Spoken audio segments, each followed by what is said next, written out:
কাছে দূরে যে যেখানে আছেন আপনাদের সবাইকে স্বাগত জানাচ্ছি আমি সুলতানা রহমান।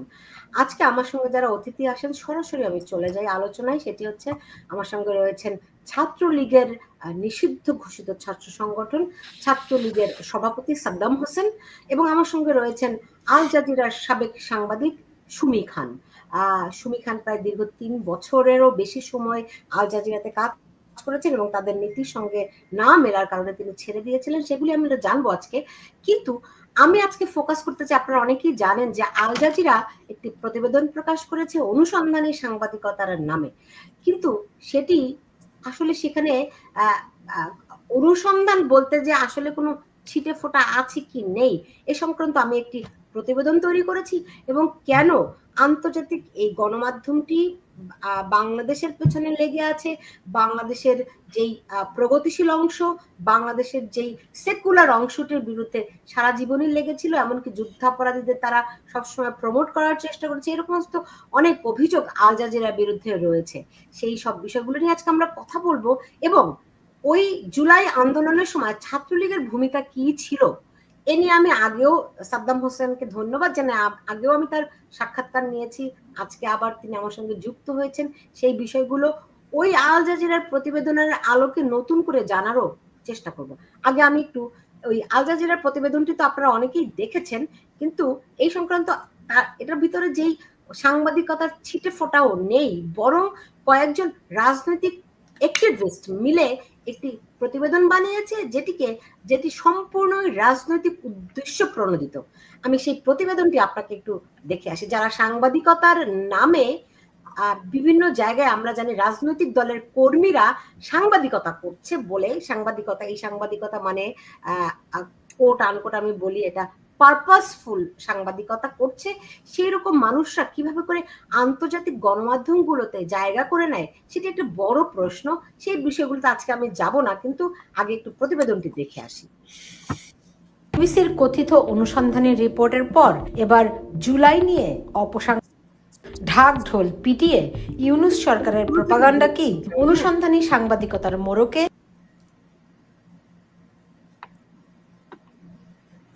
এখান থেকে দিচ্ছি। জুলাইয়ের ৩৬ দিন, যে মাস শেষ হবার নয়। বিবিসির কথিত অনুসন্ধানী রিপোর্টের পর এবার জুলাই নিয়ে অপসাংবাদিকতার নতুন নজির গড়ল আল জাজিরা। ঢাক ঢোল পিটিয়ে ইউনূস সরকারের প্রোপাগান্ডা কি অনুসন্ধানী সাংবাদিকতার মোড়কে হাজির করেছে আল জাজিরার আই ইউনিট। আমরা মনে করি না যে এটা করা উচিত, কারণ নিরীহ বেসামরিক মানুষ, শিক্ষার্থীরা তো বিক্ষোভ করছিল কোনো একটা কারণে, আর পুলিশ তাদের উপর গুলি চালিয়েছিল। এটা খুবই উদ্বেগজনক ছিল, খুবই উদ্বেগজনক। 36 days in July, Sheikh হাসিনা's secret orders revealed শিরোনামের প্রতিবেদনে সাবেক প্রধানমন্ত্রীর কয়েকটি ফোন রেকর্ড শোনানো হয়েছে। এর মধ্যে প্রাণঘাতী অস্ত্র ব্যবহারের কথিত ফোন আলাপটি কয়েক মাস ধরেই ঘুরছে অনলাইনে। বাকি ফোন আলাপের কোনোটিতেই শক্তি প্রয়োগের কোনো প্রমাণ নেই, বরং একটি জটিল রাজনৈতিক পরিস্থিতিতে সরকার প্রধান ও আওয়ামী লীগের সভাপতি হিসেবে খুবই সাধারণ নির্দেশনা দিতে শোনা যায় শেখ হাসিনাকে। আমি কেন মনে করবো, আমি তো সেদিন সারা রাতি কালকেও তো সবচেয়ে আশঙ্কাজনক হলো যে সব এর বিষয়ে অন্য একটা শ্রেণী কাজ করতেছে দেখে, কারণ আমি ওই যে যারা জঙ্গি সন্ত্রাসী তাদেরকে আমরা কোনো সুযোগই দিতে চাই। নিজ দেশে গণতন্ত্রের ছিটে ফোটা না থাকলেও কাতার ভিত্তিক আল জাজিরা সারা বিশ্বে বিরামহীনভাবে গণতন্ত্র রপ্তানি করে যাচ্ছে। তবে অভিযোগ আছে সেই গণতন্ত্র রপ্তানি হয় ডলারের বিনিময়ে। বাংলাদেশে আওয়ামী লীগ সরকারের বিরুদ্ধেও বছরের পর বছর ধরে প্রোপাগান্ডা চালানোর অভিযোগ রয়েছে সংবাদ মাধ্যমটির বিরুদ্ধে। এবারের তথ্যচিত্রটি নির্মাণেও প্রতিষ্ঠানটির এমন এক কর্মীর নেতৃত্ব দিয়েছেন যিনি সরাসরি নিজেকে জুলাই আন্দোলনের অন্যতম পরিকল্পক হিসেবে প্রকাশ্যে দাবি করে থাকেন। ফলে এমন একজন ব্যক্তির সংশ্লিষ্টতায় তথ্যচিত্রটি নির্মাণ করে সাংবাদিকতার মৌলিক নীতি জলাঞ্জলি দিয়েছে আল জাজিরা। এত যুক্তিহীন, অর্থহীন, তরুণদের জন্য এতটাই ক্ষতিকর যে প্রত্যেকে এটাকে ঘৃণা করত। কিন্তু আপনার বোঝার কোনো উপায় নেই যে এটা এমন কিছুতে পরিণত হবে যা পুরো শাসন ব্যবস্থার পতন ডেকে আনবে। তথ্যচিত্রে আসা ঘটনাক্রমের বেশিরভাগ বিবরণ দিয়েছেন ইউনূস সরকারের চরম বিতর্কিত প্রেস সচিব শফিকুল আলম। তার পাশাপাশি ছিলেন ৭১-এর যুদ্ধাপরাধীদের পক্ষের আইনজীবী এবং বর্তমানে আন্তর্জাতিক অপরাধ ট্রাইব্যুনালের চিফ প্রসিকিউটর তাজুল ইসলাম। আর ছাত্রদের একমাত্র নেতা হিসেবে দেখানো হয় ঢাকা বিশ্ববিদ্যালয়ের ছাত্র শিবিরের সাবেক সভাপতি Mohammad Abu Sadek কায়েমকে। Al Jazeera reveals the secret orders of a ruthless prime minister. মজার বিষয় হলো বৈষম্য বিরোধী ছাত্র আন্দোলনের শীর্ষ নেতাদের কারো বক্তব্য অথবা ছবি ব্যবহার করা হয়নি ৫০ মিনিটের তথ্যচিত্রে। এর পরিবর্তে সাদিক কায়েমের রাজনৈতিক পরিচয় লুকিয়ে তাকে ছাত্র আন্দোলনের সংগঠক হিসেবে পরিচয় করিয়ে দেওয়া হয়েছে। সব মিলিয়ে আল জাজিরার আয়োজনটি শুধু শেখ হাসিনাকে ঘিরে সাংবাদিকতার নীতি বিবর্জিত একটি ডকুমেন্টারি নয়, প্রকৃতপক্ষে আন্দোলনের প্রধান শক্তি হিসেবে জামায়াত ও ছাত্র শিবিরকে প্রতিষ্ঠিত করার বিতর্কিত চেষ্টাও। এবং এই রাজাকার বলে সে গত ১৬ বছর এবং এর আগেও পুরো জাতিকে বিভিন্নভাবে ডিভাইডেড করে রাখার চেষ্টা করেছিল। তথ্যচিত্রের শুরুতেই মুক্তিযুদ্ধ, বঙ্গবন্ধু এবং শেখ হাসিনার প্রতি তীব্র ঘৃণা প্রকাশ পায় ৭১-এর যুদ্ধাপরাধীদের আইনজীবী তাজুল ইসলামের কথায়। এই দেশ তার পৈতৃক সম্পত্তি। তিনি ভাবতেন এই দেশ তার রাজতন্ত্র। এরপর বঙ্গবন্ধু হত্যা নিয়ে শেখ হাসিনার বেদনাকে তীব্র কটাক্ষ করেন গোয়েবলস খ্যাত প্রধান উপদেষ্টার প্রেস সচিব শফিকুল আলম। প্রায় প্রতিদিন প্রতিটি বক্তৃতা, তার বক্তৃতার তৃতীয় বা চতুর্থ প্যারায় তিনি তার বাবা, তার মায়ের হত্যাকাণ্ড, তার পরিবারের ত্যাগের কথা বলতেন। তিনি ভেবেছিলেন দেশ শাসন করা তার জন্মগত অধিকার। এর পরের অংশে ছাত্র শিবির নেতা সাদিক কায়েম রাজাকার শব্দটিকে মহিমান্বিত করেন, দাবি করেন রাজাকার শব্দের মাধ্যমে জাতিকে বিভক্ত করে রেখেছিল আওয়ামী লীগ। ছেলেদের হল এবং মেয়েদের হল থেকে মিছিল নিয়ে তারা বের হয়েছিল এবং স্লোগান দিয়েছিল তুমি কে আমি কে, রাজাকার রাজাকার। ছাত্রদের স্লোগান হিসেবে কেবল তুমি কে আমি কে, রাজাকার রাজাকার অংশটুকুই ব্যবহার করা হয়েছে। এভাবেই আল জাজিরার তথ্যচিত্রের শুরুতেই জামায়াত শিবিরের রাজনীতি ও রাজাকারের পক্ষে অবস্থান পরিষ্কার হয়ে ওঠে। এরপর ঢাকা বিশ্ববিদ্যালয়ে আন্দোলনের বর্ণনা থেকে যে কারো মনে হবে ওই সময়ের একমাত্র প্রধান নেতা ছিলেন শিবিরের সাদিক কায়েম। এবং আমাদের অসংখ্য ভাইরা তারা নির্মমভাবে তারা আহত হয়। তখন আমরা আমাদের এই আহত ভাই বোনদেরকে নিয়ে হাসপাতালে গিয়েছে। তথ্যচিত্রে এরপর শেখ হাসিনার কথিত একটি এক্সক্লুসিভ ফোন রেকর্ড শোনানো হয়, যেটি ১৬ জুলাই রাতের। সেই ফোনে ছাত্রলীগের সাধারণ সম্পাদক শেখ ওয়ালি আসিফ ইনান ঢাকা বিশ্ববিদ্যালয় পরিস্থিতি শেখ হাসিনাকে জানান। অন্যদিকে এ সময় শেখ হাসিনা বিশেষ কোনো নির্দেশনা নয়, বরং পরিস্থিতি নিয়ে নিজের উদ্বেগ তুলে ধরেন। সিনিয়ররা অনেকে প্যানিক হয়ে যাচ্ছিল, মানে কি করব ডিরেকশন দিতে পারতেছিল না। এই জন্য আজকে আপনাকে বারবার ফোন দিয়েছি, আপনি কিছু মনে করেন না। আমি কেন মনে করবো, আমি তো সেদিন সারা রাতই জায়গা, কালকেও তো। ইরানের সঙ্গে কথা বলার এক পর্যায়ে শেখ হাসিনা বলেন এই আন্দোলনে বিএনপি জামায়াতের হাত রয়েছে, যা নিয়ে তিনি উদ্বিগ্ন। তার সেই ধারণা যে মিথ্যা ছিল না, সেটি এখন সবার কাছেই পরিষ্কার।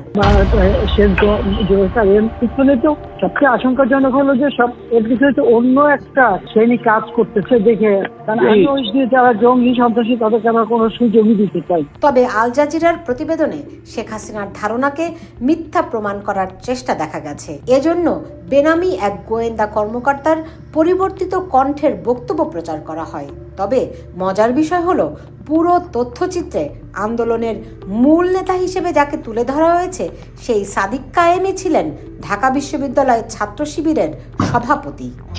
আমি বললাম, স্যার, এই যে রাস্তায় আপনার বিরুদ্ধে লোকজন দেখছেন, এরা সাধারণ মানুষ। এদের অনেকেই কোনোদিন রাজনীতি করেনি।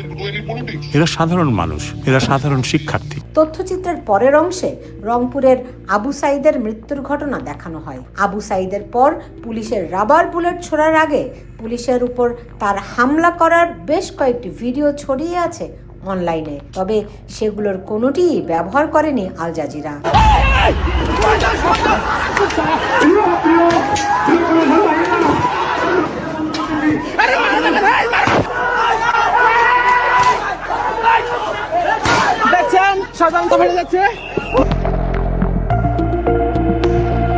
এতে এতে দাবি করা হয় আবু সাঈদের ময়নাতদন্ত রিপোর্ট পরিবর্তন করতে চাপ দেওয়া হয়েছিল। তথ্যচিত্রে এই দাবিটি করেন রংপুর মেডিকেলের ময়নাতদন্তকারী চিকিৎসক ডাক্তার রাজিবুল ইসলাম। সাঈদের মৃত্যু হয়েছে মাল্টিপল প্লেট ইনজুরিতে এবং ইন্টারনাল হেমোরেজের ফলে তার মৃত্যু হয়েছে, যে পুলিশ গুলি করে মেরে ফেলছে। এই জন্য তারা চাচ্ছিল যে আমি যেন হেড ইনজুরিটাকে ফোকাস করি। আল জাজিরা দাবি করেছে শেখ হাসিনার উপদেষ্টা সালমান এফ রহমান পুলিশকে ময়নাতদন্ত রিপোর্ট পরিবর্তন করার নির্দেশ দেন। তবে তাদের প্রকাশ করা কথিত এক্সক্লুসিভ ফোন আলাপে এমন কোনো প্রমাণ নেই। বরং ময়নাতদন্ত রিপোর্ট দিতে রংপুর মেডিকেলের চিকিৎসকরা কেন দেরি করছেন সেটি বারবার আইজিপির কাছে জানতে চান সালমান এফ রহমান। হ্যালো, আচ্ছা মামুন, ওই যে রংপুরে যে আবু সাঈদ যে মারা গেল, ওর পোস্টমর্টম হয়েছে? রিপোর্ট পাইছেন আপনারা? এখনো পাইনি। আল জাজিরার কাছে ডাক্তার রাজীব দাবি করেন তাকে পুলিশ বারবার চাপ দিয়েছিল। তবে সালমান এফ রহমানের সঙ্গে ফোন আলাপে তখনকার আইজিপি আব্দুল্লাহ আল মামুন উল্টো অভিযোগ করেন। তিনি বলেন রংপুর মেডিকেলের চিকিৎসকেরা ময়নাতদন্তের রিপোর্টের বিষয়ে পুলিশকে কোনো তথ্যই দিচ্ছেন না। এখনো পান নাই কেন? এত সময় লাগে কেন? এটা আমাদেরকে দেয় নাই স্যার, এবং আমাদের সাথে তো ওরা লুকোচুরি খেলে। প্রশ্ন হলো, চিকিৎসকেরা যেখানে পুলিশের সঙ্গে কথাই বলেননি, সেক্ষেত্রে পুলিশের চাপে ময়নাতদন্ত রিপোর্ট পরিবর্তনের দাবি কতটুকু সত্য? বডি পোস্টমর্টম করা হয়েছে তো রংপুর মেডিকেল করেছে, আমাদেরকে পোস্টমর্টম রিপোর্ট দিতে সময় লাগবে কেন? যদি করে তাকে লুকিচুরি কে খেলতেছে? রংপুর মেডিকেল। উল্টো এই ফোন রেকর্ড শুনে কিছুটা থমকে যেতে দেখা যায় ডাক্তার রাজীবকে। এরপর তিনি দাবি করেন তার মনে হয়েছে সরকারের সর্বোচ্চ পর্যায় থেকে ময়নাতদন্ত রিপোর্ট বদলাতে বলা হয়েছিল। কিন্তু আমার যেটা মনে হয়েছে যে এটা সরকারের সর্বোচ্চ মহল থেকেই আবু সাঈদের রিপোর্টকে টেম্পারিং করার সর্বোচ্চ চেষ্টা করা হয়েছে। অবাক করার বিষয় হলো, একজন মাঠ পর্যায়ের চিকিৎসকের মনে হওয়া থেকে আল জাজিরার মতো প্রতিষ্ঠান শেখ হাসিনার বিরুদ্ধে এমন গুরুতর অভিযোগ কিভাবে সত্যি বলে প্রচার করলো? ওদের বলা হচ্ছে আমি এতদিন বাধা দিয়ে রাখছিলাম, ওই যে স্টুডেন্টরা ছিল ওদের কথা চিন্তা করে। আল জাজিরার তথ্যচিত্রে কথিত এক্সক্লুসিভ ফোন আলাপও শোনানো হয়। ওই ফোন আলাপটি কিছুদিন আগে বিবিসি এর আরেক কথিত অনুসন্ধানী প্রতিবেদনেও শোনানো হয়েছিল। এও কয়েক মাস ধরেই অনলাইনে ঘুরছে ফোন রেকর্ডটি। বিবিসির প্রতিবেদনে ফোনের অডিওটি শোনার পর আন্তর্জাতিক অপরাধ ট্রাইব্যুনালের চিফ প্রসিকিউটর 9 জুলাই দাবি করেছিলেন সেটি বিবিসি নয়, ট্রাইব্যুনালের তদন্ত কর্মকর্তারাই উদ্ধার করেছিলেন। বিবিসিতে প্রচারিত অডিও একটি ট্রেইলার মাত্র বলেও দাবি করেন তাজুল ইসলাম। এমনকি সামনে আরো অনেক কিছু দেখা যাবে বলেও তিনি ফেসবুকে পোস্ট দেন। মজার বিষয় হলো, তাজুলের ওই বক্তব্যের ফটোকার্ড 9 জুলাই ফেসবুকে শেয়ার করেন আল জাজিরা আই ইউনিটের সাংবাদিক জুলকার নাইন শায়ের। আল জাজিরায় প্রচারিত তথ্যচিত্র থেকে এখন পরিষ্কার এটাই সেই ট্রেইলারের বিস্তারিত সংস্করণ। বিবিসির প্রতিবেদন প্রচারের পর তদন্ত সংস্থার নথিপত্র মামলা চলার সময়ে মিডিয়াকে সরবরাহ করার ঘটনায় নানামুখী সমালোচনা হয়েছিল। প্রবাসী সাংবাদিক তাসনিম খলিল ফেসবুকে সে সময় লেখেন, যে কোনো মামলায় ডিজিটাল এভিডেন্সের চেইন অফ কাস্টডি খুবই গুরুত্বপূর্ণ। বিশেষ করে তদন্তকারী কর্মকর্তা টেপ উদ্ধার করে কার জিম্মায় রেখেছিলেন, সেখান থেকে সেই টেপ ইউটিউবে গেল কিভাবে, এই টেপ কি আদালতে উপস্থাপন করা হবে? তখন ডিফেন্স যদি চেইন অফ কাস্টডি ভঙ্গ হওয়ার প্রশ্ন তোলে, তাহলে প্রসিকিউশন কি জবাব দেবে? আমাদের ভাই বোনদের গুলি করে মারা হয়েছে, সেই হত্যাকাণ্ডের বিচারের প্রশ্ন এটি। এটা তো কোনো ফিল্ম না যে আমরা ট্রেলার দেখব। তবে দেখা যাচ্ছে প্রকৃত তদন্ত বা বিচারের চেয়ে মিডিয়ায় প্রচারের দিকেই বেশি মনোযোগী তাজুল ইসলামের টিম। তাদের সরবরাহ করা অডিও বিবিসির মতো আল জাজিরাও প্রচার করছে কথিত অনুসন্ধানের নামে। আবার বিবিসির মতো আল জাজিরাও তথ্যচিত্রের প্রেক্ষাপট আড়াল করতে চেয়েছে। ঢাকা দক্ষিণের তখনকার মেয়র শেখ ফজলে নূর তাপসের সঙ্গে শেখ হাসিনার ফোনালাপটি সত্য হয়ে থাকলেও 18 জুলাই ঢাকা সহ সারা দেশের যুদ্ধাবস্থার কোনো উল্লেখ নেই আল জাজিরায়। অথচ সাধারণ মানের সাংবাদিকতাতেও প্রেক্ষাপট তুলে ধরা অতি স্বাভাবিক ঘটনা। আর যেখানে গ্যাদারিং দেখবে সেখানে ওই উপর থেকে এখন উপর থেকে 2024 সালের 18 জুলাই সকালের পরপরই রামপুরায় বাংলাদেশ টেলিভিশন কেন্দ্রের ভেতরে ঢুকে তা জ্বালিয়ে দেওয়া হয়েছিল। নিরাপত্তার দায়িত্বে থাকা পুলিশের একটি দল সেখানে অবরুদ্ধ হয়ে পড়ে। আগুন নেভাতে খিলগাঁও ফায়ার স্টেশন থেকে পানিবাহী গাড়ি বের হলে রাস্তায় সেটি আটকে কর্মীদের মারধর করা হয়। সেদিন পুলিশের আরেকটি দল ব্রাক বিশ্ববিদ্যালয়ের শিক্ষার্থীদের হাতে দীর্ঘ সময় অবরুদ্ধ ছিল। পরে পাশের একটি ভবনের ছাদ থেকে তাদের হেলিকপ্টারের সাহায্যে উদ্ধার করা হয়। ঢাকার বিভিন্ন সরকারি গুরুত্বপূর্ণ স্থাপনায় শুরু হয় হামলা। উত্তরায় ভাঙচুর করা হয় পুলিশ বক্স এবং যাত্রীবাহী বাস। সারা দেশে ছড়িয়ে পড়ে চরম সহিংসতা।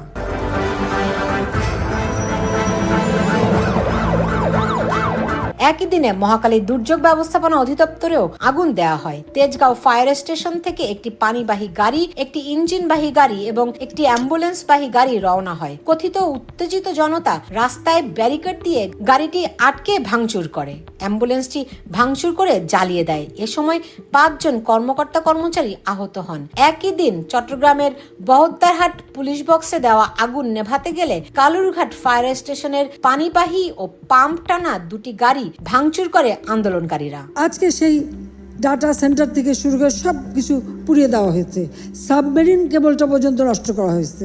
এসব ভয়ঙ্কর হামলা ও সহিংসতায় যারা জড়িত ছিলেন 5ই আগস্টের পর তাদের অনেকেই প্রকাশ্যে দায় স্বীকার করেছেন। যদি মেট্রো রেলে আগুন না দেওয়া হতো, যদি পুলিশদেরকে না মারা হতো, তাহলে বিপ্লবটা এত সহজেই অর্জিত হতো না, কিংবা ফ্যাসিবাদের পতন নিশ্চিত করা যেত না। প্রশ্ন হলো, এমন একটি সহিংস প্রেক্ষাপট সম্পূর্ণ আড়াল করে বিবিসির মতো আল জাজিরাও কেন সরকার প্রধানের একটি ফোনালাপকে খণ্ডিত আকারে প্রচার করছে? আর এইভাবে মায়ের কোল খালি হোক, এটা আমি চাই না, কারণ আমি তো বাবা মা সব হারিয়েছি। আমি তো জানি বাবার ব্যথা কত কষ্ট। সাংবাদিকতার ন্যূনতম মানদণ্ড না মেনে অনুসন্ধানী সাংবাদিকতার মোড়কে ইউনূস সরকারের প্রোপাগান্ডা মেশিনে কেন তারা পরিণত হয়েছে? এমনকি তাদের প্রচার করা ফোনেও শেখ হাসিনার কথায় একটি বিষয় পরিষ্কার, সেটি হলো পরিস্থিতি নিয়ন্ত্রণের বাইরে চলে যাওয়ায় বিশেষ নির্দেশনা দিতে বাধ্য হয়েছিলেন তিনি। আমি এতদিন বাধা দিয়ে রাখছিলাম, ওই যে স্টুডেন্টরা ছিল ওদের আল জাজিরার আই ইউনিটের সাংবাদিক জুলকারনাইন শাহের 5ই আগস্টের পর 3 কিস্তিতে জুলাই আগস্টের মেটিকুলাস প্ল্যানে তার সরাসরি জড়িত থাকার বিবরণ তুলে ধরেছিলেন ফেসবুকে। তার হয়ে ঢাকায় সমন্বয় ও আন্দোলনকারী নেতাদের জন্য বিদেশি দূতাবাস ও সংস্থার কার্যালয়ে আশ্রয়ের কাজ করেন ডেইলি স্টারের সাংবাদিক জিনা তাসরিন। সে সময়ই শিবির নেতা সাদিক কায়েমের সঙ্গে ঘনিষ্ঠতা হয় জুলকারনাইনের, যাকে তখন তিনি চিনতেন সালমান নামে। জুলাই আন্দোলনের পরিকল্পনা ও সমন্বয়ের সঙ্গে সক্রিয়ভাবে জড়িতদের নির্দেশনা ও বর্ণনার মাধ্যমে একপাক্ষিক যে তথ্যচিত্র আল জাজিরা হাজির করেছে, সেখানে মানা হয়নি সাংবাদিকতার সাধারণ মানদণ্ড। পাশাপাশি বহুমুখী কনফ্লিক্ট অফ ইন্টারেস্ট স্পষ্ট। তথ্যচিত্রে শেখ হাসিনাকে বিতর্কিত করার চেষ্টা শুধু নয়, জামাত শিবিরকেও প্রতিষ্ঠিত করা হয়েছে জুলাই আন্দোলনের প্রধান শক্তি হিসেবে। ফলে এই তথ্যচিত্রে হারিয়ে গেছে জুলাই আন্দোলনের সম্মুখ সারির নেতৃত্বের সাহসী ভূমিকা। Sultana Rahman, Bangla news network, new York. একটু লম্বা, কিন্তু কিছু করার নাই, কারণ অনেকগুলো পয়েন্ট, তারপরে অনেকগুলো বিষয় বাদ পড়ে গেছে। আমি একটু সাদ্দামের প্রতিক্রিয়া প্রথমে একটু শুনবো, যে ছাত্রলীগ সম্পর্কে অনেকগুলো বিষয় আল জাজিরাতে উত্থাপন করা হয়েছে, বিবেচিত করা হয়েছিল, সেই সম্পর্কে আপনাদের মন্তব্যটি কি? এবং তারপরে আমি সুমি খানের কাছে যাব, কারণ আপনি দীর্ঘ সময় আল জাজিরাতে কাজ করেছেন, সেখানে আপনার অভিজ্ঞতাটা একটু জানবো। প্রথমে একটু ছোট্ট করে জানবো সাদ্দামের কাছে। সাদ্দাম, আরো একবার স্বাগত জানাই যে বিবিসি এবং আল জাজিরায় আপনাদের সম্পর্কে যে অভিযোগগুলো রয়েছে, সেগুলো সম্পর্কে আপনাদের অভিমত কি? ধন্যবাদ। আজকে বাংলাদেশ ছাত্রলীগের একটি কর্মসূচি চলমান আছে। মাইলস্টোনে নিহত শিশুদের স্মরণে আমাদের শোক সংহতি কর্মসূচি রয়েছে। আমি সবার স্মৃতির প্রতি শ্রদ্ধা জানাচ্ছি। এবং আজকে আল জাজিরার যে রিপোর্টটি প্রকাশিত হয়েছে, প্রথম কথা হচ্ছে এটি নতুন কিছু নয়। এতদিন ধরে বাংলাদেশে খণ্ডিত বিখণ্ডিত ভাবে কিংবা বিকৃত করে এডিট করে যেটি করার চেষ্টা করা হচ্ছিল সরকারি প্রোপাগান্ডা কৌশলের অংশ হিসেবে, সেটি আজকে আল জাজিরা সেটি করেছে। এবং আমরা যেটি দেখেছি যে এটি এই রিপোর্টটি আপনি যেটি তথ্য ইতিমধ্যেই তুলে ধরলেন, সেখানে তো অনেক প্রশ্ন এসেছে। যিনি এই রিপোর্টটির সঙ্গে সম্পৃক্ত ছিলেন তার নিরপেক্ষতা নিয়ে প্রশ্ন আছে। আল জাজিরার সাংবাদিকতার রীতি যেটি ধারাবাহিকভাবে বাংলাদেশের একটি রাজনৈতিক পক্ষকে উৎসাহিত করার ব্যাপারে কাজ করে থাকে, সেই বিষয়টি রয়েছে। আর আরেকটি বিষয় সেটি হচ্ছে যে এই জুলাই আগস্টের যে ঘটমান প্রবাহ, এটি যদি আমি একেবারে যদি সংক্ষেপে বলি যে ধরুন একটি ছাত্র আন্দোলন হয়েছে, ধরুন যে শিক্ষার্থীদের প্রত্যাশা ছিল কোটা সংস্কার করা। এখন একটা সরকার রেসপন্সিবল কিনা, একটা সরকার গণমুখী কিনা, একটা সরকার দায়িত্বশীল আচরণ করছে কিনা, এটা বিচার করার পদ্ধতিটা কি? যে কোনো দেশে যদি ছাত্র আন্দোলন হয়, যে সরকার সেই দাবিগুলোর ব্যাপারে রেসপন্সটা কিভাবে করছে, দাবিটি মেনে নিচ্ছে কিভাবে। এবং এই বাংলাদেশের যে বিদ্যমান বাস্তবতা, সেখানে যেটি বাস্তবতাতে ছিল যেটি তো এই সরকার, সেই সরকারই বাংলাদেশে ক্ষমতায় ছিল যারা কোটা সংস্কার করেছে, যারা 2018 সালে যারা সরকারি প্রজ্ঞাপন দিয়ে কোটা বাতিল করেছে। যেই প্রধানমন্ত্রী এই কোটা সংস্কার বাতিল করেছিলেন সেই প্রধানমন্ত্রী ক্ষমতায় আছেন। এবং বিষয়টি হচ্ছে আরেকটি যে দিক, সেটা হচ্ছে যে এটি বিচারিক আদালতের প্রক্রিয়াধীন ছিল। আমি মনে করি যে এটি বিচার বিভাগ অতি সক্রিয়তা দেখিয়েছে, এটা আমার ব্যক্তিগত মতামত।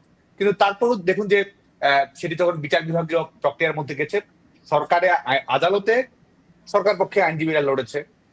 ছাত্র সংগঠন হিসেবে বাংলাদেশ ছাত্রলীগ কোটা সংস্কারের দাবিতে আপনি যদি কর্মসূচিগুলো নিরপেক্ষভাবে দেখেন, কোটা সংস্কারের দাবিতে সবচেয়ে সৃজনশীল, সবচেয়ে বিস্তৃত, সবচেয়ে আধুনিক এবং সবচেয়ে ইনক্লুসিভ কর্মসূচি বাংলাদেশ ছাত্রলীগ দিয়েছে এবং কোটা সংস্কারের দাবিতে বাংলাদেশ ছাত্রলীগ কাজ করেছে। এবং সমাধান হয়েছে কিনা আপনি যদি দেখেন যে সরকার বা ছাত্র সংগঠন, ধরলাম যে আমরা আমাদের দলের কথা বলছি, সরকারের কথা বলছি, সমাধান হয়েছে কিনা? 11 জুলাই থেকে বাংলাদেশে কোনো কোটা কার্যকর ছিল না, তো সরকার তো সমস্যাটির সমাধান করে ফেলেছে। তো সরকার স্টুডেন্ট মুভমেন্টে রেসপন্স করেছে। শেখ হাসিনা সরকার সেটির একটি শান্তিপূর্ণ, আইনগত, নিয়মতান্ত্রিক সমাধানের প্রক্রিয়া অবলম্বন করেছে।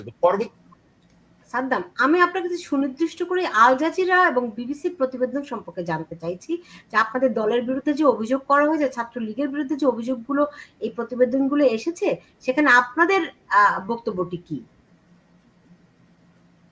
ধন্যবাদ। আমি প্রেক্ষাপটটি বর্ণনা করছিলাম যে এটির সঙ্গে যেহেতু এই পুরো প্রেক্ষাপটটি জড়িত রয়েছে এবং এই যে প্রেক্ষাপটে বিশেষ করে বাংলাদেশে 90% থানা, 450-এর অধিক থানা লুটপাট করা, কিলিং মিশন বাস্তবায়ন করা, জঙ্গি গোষ্ঠীগুলোকে ব্যবহার করা এবং তাদের নিজেদের স্বীকারোক্তির মাধ্যমেও যেটি এসেছে, তো সেটি তো প্রমাণিত হয়েছে। এবং বাংলাদেশ ছাত্রলীগের বিষয়টি যদি বলি, তাহলে ছাত্র সংগঠন হিসেবে বাংলাদেশ ছাত্রলীগের কাজ ছাত্রদের সমস্যার সমাধান করে 11 জুলাই সেটি হয়েছে। এরপরে বাংলাদেশ ছাত্রলীগ চেষ্টা করেছে শিক্ষা প্রতিষ্ঠানগুলোতে যেন পরিবেশটি ভালো থাকে, শান্তিপূর্ণ থাকে। প্রথমবারের মতো 15 জুলাই ক্যাম্পাসে অস্থিতিশীল পরিবেশ ঘটানো হলো এবং সেটি তারা ঘটিয়েছে এবং সেটি আজকে যারা এই ছাত্র শিবির সহ বিভিন্ন সংগঠনের সঙ্গে সম্পৃক্ত তাদের জবানবন্দিতেই প্রমাণিত হয়েছে। এবং আওয়ামী লীগ সভাপতি এবং গণপ্রজাতন্ত্রী বাংলাদেশ সরকারের প্রধানমন্ত্রী শেখ হাসিনা বাংলাদেশ ছাত্রলীগ, বাংলাদেশ আওয়ামী লীগ সহ প্রত্যেকটি ছাত্র সংগঠন, রাজনৈতিক সংগঠন, গণসংগঠনকে তিনি নির্দেশনা দিয়েছেন।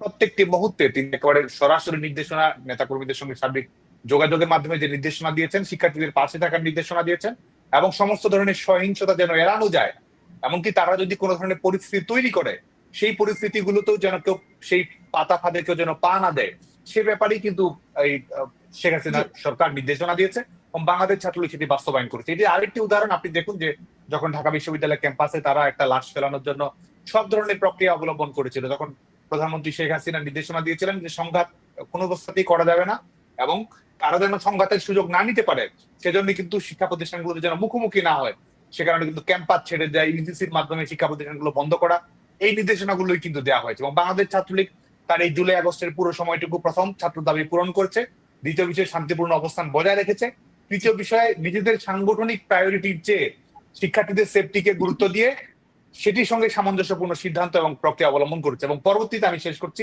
যেটা আরেকটি বিষয়, সেটা হচ্ছে দেখুন আওয়ামী লীগ কিংবা ছাত্রলীগ এই পুরো জুলাই আগস্টের সময় জুড়ে আইন শৃঙ্খলা পরিস্থিতির যেন সুন্দর থাকে, মানুষের জীবনের নিরাপত্তা যেন নিশ্চিত থাকে, যে কারণে যখন কারফিউ দেওয়া হয়েছে তখন কিন্তু আপনি দেখবেন যে তারা এই সন্ত্রাসী জঙ্গি গোষ্ঠীগুলো আমাদের কি পয়েন্ট ইনস্টলেশন থেকে শুরু করে পুলিশ, শিক্ষা প্রতিষ্ঠান, বিটিভি ভবন থেকে শুরু করে মেট্রো স্টেশন থেকে শুরু করে আওয়ামী লীগ নেতা কর্মীদের বাড়িঘর থেকে শুরু করে ব্যাপক পরিমাণ ধ্বংসযজ্ঞ চালিয়েছে, ভাঙচুর চালিয়েছে। বিপরীতে বাংলাদেশ ছাত্রলীগ, বাংলাদেশ আওয়ামী লীগ কিন্তু শান্তিপূর্ণভাবে কর্মসূচি পালন করেছে, আইনের প্রতি শ্রদ্ধাশীল থাকার চেষ্টা করেছে। এবং আপনি আগস্টের প্রথম থেকে 1 থেকে 5 তারিখের মধ্যে আপনি দেখবেন যে আওয়ামী লীগের কর্মসূচি কতবার পরিবর্তন করা হয়েছে এবং শুধুমাত্র এটি শেখ হাসিনা সরকারের যে কমিটমেন্ট ছিল, প্রধানমন্ত্রী শেখ হাসিনার যে কমিটমেন্ট ছিল সব ধরনের সহিংসতা এড়ানো, কোনো ধরনের উস্কানিমূলক পরিবেশ পরিস্থিতি তৈরি না করা, জনগণের নিরাপত্তার বিষয়টিকে প্রায়োরিটি দেওয়া, সেটি শেখ হাসিনা অক্ষরে অক্ষরে বাস্তবায়ন করার চেষ্টা করেছে। আপনার কাছে আরো অনেকগুলো প্রশ্ন আমার আছে, কারণ আমরা দেখেছিলাম যে শিক্ষার্থীদের গায়ে আপনারা শিক্ষার্থীদের সঙ্গে আপনারা মারপিট করেছেন, কেন এই বিষয়গুলো আসলো আমি আসবো আপনার কাছে। কিন্তু সুমি খান, আপনি তো দীর্ঘদিন আল জাজিরাতে কাজ করেছেন, সেখানে আপনাদের অভিজ্ঞতা কি, আর যে প্রতিবেদনটা দেখলেন সেটি সম্পর্কে বা আপনার মন্তব্য কি? হ্যাঁ, ধন্যবাদ সুলতানা, ধন্যবাদ সাদ্দাম এখানে এসেছেন, আর হচ্ছে গিয়ে যারা দেখছেন তাদেরকে আমি শুভেচ্ছা শুভকামনা জানাই। আমরা সুলতানা, আপনারও দীর্ঘদিনের গণমাধ্যমে কাজ করার অভিজ্ঞতা, আমারও, এবং আমরা ক্রাইম রিপোর্টিং এ আমরা যারা কাজ করেছি, আমরা আসলে গণমাধ্যমের অনেক চিত্র, অপরাধ, ঘটে যাওয়া ঘটমান অপরাধ এবং বানানো অপরাধ, এই বিষয়গুলোর সঙ্গে আমরা আসলে খুবই পরিচিত। আন্তর্জাতিক গণমাধ্যমে যুক্ত হবার পর আমি দেখলাম যে আসলে আন্তর্জাতিক গণমাধ্যম কিভাবে আমরা যাকে মিসলিডিং বলি, আপনিও গণমাধ্যম গণযোগাযোগ ও সাংবাদিকতার ছাত্রী, আমিও তাই, তো আমাদের পাঠ্যপুস্তকের বাইরেও বাস্তব অভিজ্ঞতাতে আমরা দেখেছি সেটা। আল জাজিরা সেটা বারবার করছে, আগেও করেছে। আমার যেদিন গণজাগরণ মঞ্চে আপনার প্রথম আমার রিপোর্ট আল জাজিরাই হলো 13 সালে, যখন হচ্ছে গিয়ে আপনার তাহরির স্কোয়ারের সাথে কম্পেয়ার করে গণজাগরণ মঞ্চকে নিয়ে সেই স্টোরি যখন প্রথম ছাপা হলো, আমার মনে আছে, আমি সেই স্ক্রিনশট রাখিনি বটে, আমি জানি না ওদের ওখানে এখনো আর্কাইভে আছে কিনা, যে একজন ব্রিটিশ সাংবাদিক, প্রবীণ সাংবাদিক মন্তব্য করেছিলেন যে এতদিন পর আল জাজিরাকে আমরা প্রফেশনাল জায়গায় দেখতে পাচ্ছি, সত্যিকার মানুষের গণ আন্দোলন যেটা, সেটা নিয়ে একটা তথ্যভিত্তিক অনুসন্ধানী প্রতিবেদন তুলে ধরা হলো। এটা ওনার অবজারভেশন। এরপরে ধারাবাহিকভাবে যখন যুদ্ধাপরাধীদের বিচার নিয়ে হলো, আমি ছোট করে কয়েকটা উদাহরণ বলি, যে আমাকে ওনারা বলছিলেন, আল জাজিরা থেকে বলা হচ্ছিল, আল জাজিরাতে পাকিস্তানি বা আরব দেশগুলোর কিছু সাংবাদিক থাকে, আপনি দেখবেন যে আমার একটা রিপোর্ট ছাপা, অনেক রিপোর্ট আছে, অনেক রিপোর্ট নেই, তার মধ্যে আবার একটা রিপোর্ট আছে যে আমরা ডিকেড, এক যুগ বাংলাদেশে আমাকে অ্যাসাইন করেছিল, যে ওখানকার হেড অফ নিউজ থেকে শুরু করে ওখানে যে নিউজের টিম ছিল তাদের থেকে অ্যাসাইন করেছিলেন ওনারা, যে বাংলাদেশে তো হরতাল সবসময় হয়, এক দশকের হরতাল নিয়ে তুমি একটা প্রতিবেদন দাও গবেষণা ভিত্তিক। আমি তখন ডেইলি স্টারের টপ ফ্লোরে নতুন অফিস, যখন আপনার ফার্ম গেটের কাছাকাছি, এই অফিসের ছাদে গিয়ে আমি ওদের টপ ফ্লোরে গিয়ে ওদের লাইব্রেরিতে কাজ করেছি। রাত 12টায় যদি আমাকে সিকিউরিটি গার্ড না ডাকতো, আমি সারা রাতি কাজ করতাম, দু হাত কালি কালি হয়ে গেছিল পত্রিকার পাতা উল্টাতে উল্টাতে। প্রেস ইনস্টিটিউট লাইব্রেরি, বাংলা একাডেমির লাইব্রেরি, ঢাকা ইউনিভার্সিটির লাইব্রেরি, আর আপনার হচ্ছে গিয়ে প্রতিটা সেন্ট্রাল লাইব্রেরি, প্রতিটা লাইব্রেরিতে কাজ করতে আমাকে করে করে বের করতে হয়েছে। 10 বছরের হরতালের চিত্র তো not a matter of jokes. যা হোক, সেটা যখন প্রকাশ হলো ফেব্রুয়ারির 3 তারিখ 2013, আমি দেখলাম মানে হতবাক হয়ে, আমার প্রতিদিনের কাজ কিন্তু জানছে, আপডেট জানছে। আমি আল জাজিরাতে আমার সব মেইলই অলমোস্ট আছে, যে আমি আজকে এই লাইব্রেরিতে কাজ করেছি, এইটুকু পেয়েছি, এই লাইব্রেরিতে এইটুকু পেয়েছি, আমি ছবি তুলছি, কম্পোজ করছি, কম্পাইল করছি। তো আমি দেখলাম ওখানে একটা সিল, ছাপ্পর রিপোর্টের উপরে খাটিয়েছি অধিকার। আমি জাস্ট কতক্ষণ আমার চিন্তা করতে হলো, যে আমি জানি অধিকার আদিলুর রহমান শুভ্রর, আমি জানি আমরা যারা সাংবাদিক, আমরা বাংলাদেশের সবগুলো এনজিও সম্পর্কে আমাদের কাজ করা হয়, আমরা সাংবাদিকরা যারা প্রফেশনালি কাজ করি, আমাদের কাছে দলমতের কোনো আলাদা করে আমাদের কাছে বিশেষত্ব থাকে না সুলতানা। হ্যাঁ, এবং আন্তর্জাতিক গণমাধ্যমে আমি যখন দেখলাম, যে আমি সঙ্গে সঙ্গে ওদেরকে মেইল করলাম, হোয়াট ডিড দে ডু? অধিকারকে তুমি কাটিসে দিয়েছো, but how can it possible? এবং তারপর আমি জানলাম, আমার মেইলের রিপ্লাই পাচ্ছিলাম না, আমি জানলাম হেড অফ নিউজ থেকে শুরু করে পুরো টিমে পাকিস্তানি ছাড়া, পাকিস্তানি একজন সাইফ ছিল আমার রিপোর্টের সাথে, ওদের নামও দিয়েছে, করেছে আমি একা কাজ, হাদ্দাদ বিন মোহাম্মদ, উনি যে আমাকে বিল পাঠাচ্ছে, আমার একটা রিপোর্টে আমাকে $500 করে প্রতি রিপোর্টে তখন দিত। তো এটাতে ওরা $250 দিচ্ছে। আমিও অবাক হয়েছি, আমাকে তো অন্যান্য স্টোরিতে $500 দিয়েছে, এটাতে 250। হাদ্দাদ বিন মোহাম্মদ যে ওর মেল আছে, আমি আজকে পেলাম আবার মেলটা, তো যে ওর অফিসকে অন্য জনকে বলছে যে সুমি খান ওনার অ্যাকাউন্টে তুমি $250 তুমি সেন্ড করো, কিন্তু আমার কথার উত্তর দিল না হাদ্দাদ বিন মোহাম্মদ, যার নাম আমার নিউজে ছাপা হলো, যে ভালো কথা, তোমরা কোনো কাজই করোনি আমার রিপোর্টের ক্ষেত্রে, আমি একা করেছি এতদিন, 10 বছর বলেছো, আমি একযোগ দিয়েছি, হেডলাইনে ডিকেড লিখেছো, কিন্তু অধিকারের সিলটা আসে কি করে? তার মানে দীর্ঘদিন থেকে আন্তর্জাতিক গণমাধ্যম, এবং আমরা যুদ্ধাপরাধী মামলার সময় আমরা দেখেছি বিবিসির রিপোর্ট, যখন গোলাম আজমের ছেলে সালাউদ্দিন কাদের চৌধুরীর ছেলে বা এদের যুদ্ধাপরাধী আন্তর্জাতিক অপরাধ ট্রাইব্যুনালে যখন ৭১-এর ঘাতকদের বিচার হচ্ছে, আমরা দেখেছি জামাতের মিছিলকে ওরা বলছে ইসলামীরা প্রতিবাদ করছে, ইসলামিস্টরা। এবং বিবিসি জেলখানার সামনে, আমরা এতগুলো গণমাধ্যম আছি, মুক্তিযোদ্ধাদের পরিবার আছে, সেক্টর কমান্ডাররা আছে, তাদেরকে বাদ দিয়ে বিবিসি কিন্তু নিউজ করেছে ওদের দাবিটা। আমাকে আল জাজিরা থেকে বলা হয়েছে you please go ahead with the report, please send us, যে এটা ইসলামিস্টদের বিরুদ্ধে, হ্যাঁ ইসলামের বিরুদ্ধে এবং মুসলিমদের বিরুদ্ধে তোমার সরকার একটা হত্যাযজ্ঞ চালাচ্ছে, হ্যাঁ বিচার প্রক্রিয়া। নো, নট এট অল, এটা জুডিশিয়ারি প্রসেস। মানে যুদ্ধাপরাধীদের যে বিচার চলছিল সেটাকে আল জাজিরা আপনাকে অ্যাসাইন করেছে যে মুসলিমদের বিরুদ্ধে একটা ট্রায়াল চলছে, এই তো? এটা যেন আমি করি। আমি যখন ওদেরকে বললাম যে এটা একটা বিচার প্রক্রিয়া, this is a judiciary process, this is not any political issue or political any conflict or anything else. This is এটা একটা ইতিহাস, এটা একটা গণহত্যা, এখানে জেনোসাইড হয়েছে, এখানে হচ্ছে গ্যাং রেপ হয়েছে, এখানে পরিকল্পিতভাবে এথনিক ক্লিনজিং এর কনস্পিরেসি হয়েছে, সেগুলোর পাকিস্তান গভর্নমেন্টের গ্যাজেট আছে, গোলাম আজমকে দায়িত্ব দেওয়া হচ্ছে, রাজাকার বাহিনী, আলবদর বাহিনী তৈরি করা হচ্ছে, এবং সেগুলো, এবং এটা কোর্ট 1973 অ্যাক্ট অনুযায়ী একটা আদালত গঠন করা হয়েছে, দিস ইজ এ ট্রাইব্যুনাল। তখন আমাকে আল জাজিরা, একটা লাইনে আমি শেষ করি এই কথাটা, এই ইস্যুটা, বললেন যে okay fine, you go head, তুমি একটা কাজ করো, তুমি কোর্টের সামনে যারা পথিক আছে যাচ্ছে ওদের তুমি ইন্টারভিউ করো। আমি তখন করলাম, যারা টুপি দাঁড়িয়ে আছেন একেবারে ধর্মীয় পোশাকধারী, তাদের আমি যাকেই নিচ্ছি, এবং সঙ্গে সঙ্গে ওরা দেখছে লাইভে, প্রত্যেকে বলছে এদের প্রকাশ্যে জনসম্মুখে ফাঁসি হওয়া উচিত, এরা এতটাই অপরাধ করেছে। তখন আল জাজিরা দেখছে একজনও তো ওদের পক্ষে আসছে না, তখন আবার আমাকে বললো better you do 4 interview who will say that yes government is doing good for us, and other 4 will say that yes, this is not actually judicial.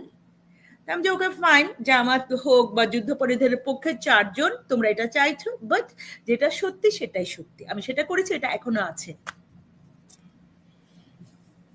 ও তারপরে আপনি ছেড়ে দিলেন কেন? যেদিন এই যে ফেব্রুয়ারি 13-তে, ওটা যখন আমি দেখলাম যে ওরা কোনো উত্তর দিচ্ছে না, এবং গণমাধ্যম ওদের পুরো মিডিয়া টিমটাকে ওরা চেঞ্জ করে নতুন মিডিয়া টিম নিয়েছে, মানে কতটা টাকা, কত বড় ফান্ড আল জাজিরা পেলে সেখানকার হেড অফ নিউজ থেকে শুরু করে দায়িত্বশীল পদে প্রফেশনাল সাংবাদিকদেরকে ওরা সাথে সাথে ছাঁটাই করে দিয়ে ওদের মতো করে ওরা লোক নিল, কিন্তু আমাকে কিছু বললো না। আমারটা কন্ট্রাক্ট ভিত্তিক ছিল না, আল জাজিরা সাইন করেছে, আমাকে বলেছে আমরা চাই তুমি খুবই আমার কাজ সম্পর্কে ওরা যথেষ্ট ওয়াকিবহাল ছিল এবং ওদের কনফিডেন্ট ছিল, ওরা মনে করেছে যে ওরা যা চাবে আমি তার চেয়ে হয়তো বা বেশি দিতে পারবো, এবং সেটা আমি দিয়েছি, কিন্তু ওদের কথা মতো চলিনি, এবং আমি অনেক ক্ষেত্রে দেখছি ওরা মিসলিড করছে। আমি যখন দেখছি আমি যেটা দিচ্ছি, আমি যেটা করছি, সেটাকে যখন ওরা বিকৃতভাবে অপরাধীদের ঘাতকদের পক্ষে উপস্থাপন করছে, যেটা ধর্মের নামে, যেটা না, ধর্ম একটা পবিত্র বিষয়, ধর্ম প্রত্যেকের পবিত্র বিশ্বাসের জায়গা।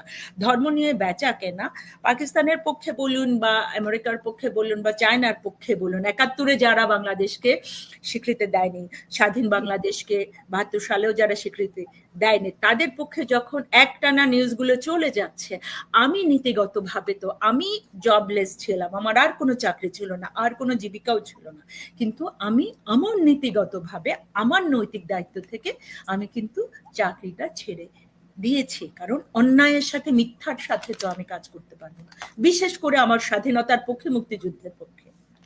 সুমি খান, আমাকে যদি একটু বলেন, আচ্ছা আপনি যেটা বলছিলেন ভেরি ইন্টারেস্টিং। দেখুন, আপনি মুক্তিযুদ্ধের পক্ষে, স্বাধীনতার পক্ষে, আল জাজিরার মতো চাকরি আপনি ছেড়ে দিলেন, তারপরে তো আওয়ামী লীগ ক্ষমতায় ছিল, তবু আপনি কেন আর চাকরি কোনো পেলেন না? আওয়ামী লীগ কেন আপনাকে কোনো পৃষ্ঠপোষকতা করলো না? মুক্তিযুদ্ধ, আওয়ামী লীগ তো।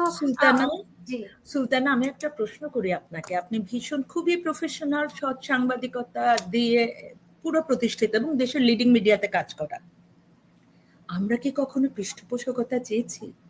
নিশ্চয়ই না। আমরা নিজেদের যোগ্যতা, নিজেদের মেধার মনন কাজ করেছি। স্বাধীনতার কথা, যুদ্ধাপরাধীদের কথা বললেই আমাকে তো চাকরি থাকতে দেননি। 11 সালে আমি 13-তে, আমি 11-র পরে আমি হচ্ছে গিয়ে আল জাজিরায় কাজ করেছি। আমি 2002 থেকে আন্তর্জাতিক গণমাধ্যমে কাজ করা শুরু করেছি। আমি বাংলাদেশে সাংবাদিকতা আমার 93 থেকে ভোরের কাগজের সাথে শুরু। আমাকে চাকরি করতে দেওয়া হয় না, আমার অ্যাপয়েন্টমেন্ট হয়। কেন আমাদের আজকে সাদ্দাম তো আমাদের ছোট ভাই, স্নেহের ছোট ভাই, কিন্তু ও চোখের সামনে দেখেছে।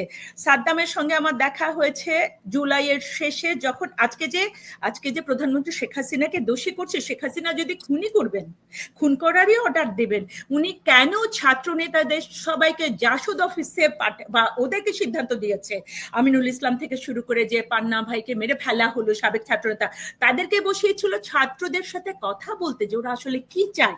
এবং আরেকটা লাইন সুলতানা, আমাকে একটা লাইন যদি আপনাকে আমি একটু মনে করিয়ে দিই, রায় যেদিন হচ্ছে এই মামলার কোটা ভিত্তিক যেটা রায়, আমি পুরো রায়টা শুনেছি, আমরা সুপ্রিম কোর্টে, আমরা সেই দিনের বিচার প্রক্রিয়াটা দেখেছি, রায় শুনেছি। যে আমি আপনার আগের টক শোতেও বলেছিলাম যে যেখানে ব্যারিস্টার সারা হোসেন থেকে শুরু করে বিএনপি, আওয়ামী লীগ এবং জামাতের সবগুলো আইনজীবী, তাজুলও ছিলেন, তাহলে সেই কোটার বিষয়টাই তো ভিত্তিহীন। তারা আজকে এই যে ষড়যন্ত্রমূলকভাবে আল জাজিরা করছে, এই যে এতদিন আপনি আমাকে যে প্রশ্ন করেছেন, মুক্তিযুদ্ধের পক্ষে শক্তি 7-এর পর, আমি 2002-তে অ্যারেস্ট হয়েছি, আমি 2004-এ অ্যাটাক হয়েছি, ওদের তো সবাই জানতো।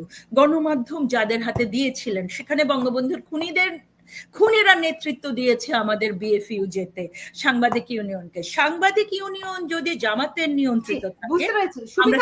আমরা জানি আপনি বাংলাদেশের একমাত্র সাংবাদিক যিনি আমেরিকা থেকে কারেজ ইন জার্নালিজম অ্যাওয়ার্ডটি পেয়েছেন 2002-03 সালের দিকে, আমার যতখানি মনে আছে। যাই হোক, আপনার কাছে আমার শেষ প্রশ্ন সেটি হচ্ছে, এখানে ধরেন শিবিরের সভাপতি সাদিক কায়েমকে এই আন্দোলনের প্রধান দেখানোর কারণটি কি?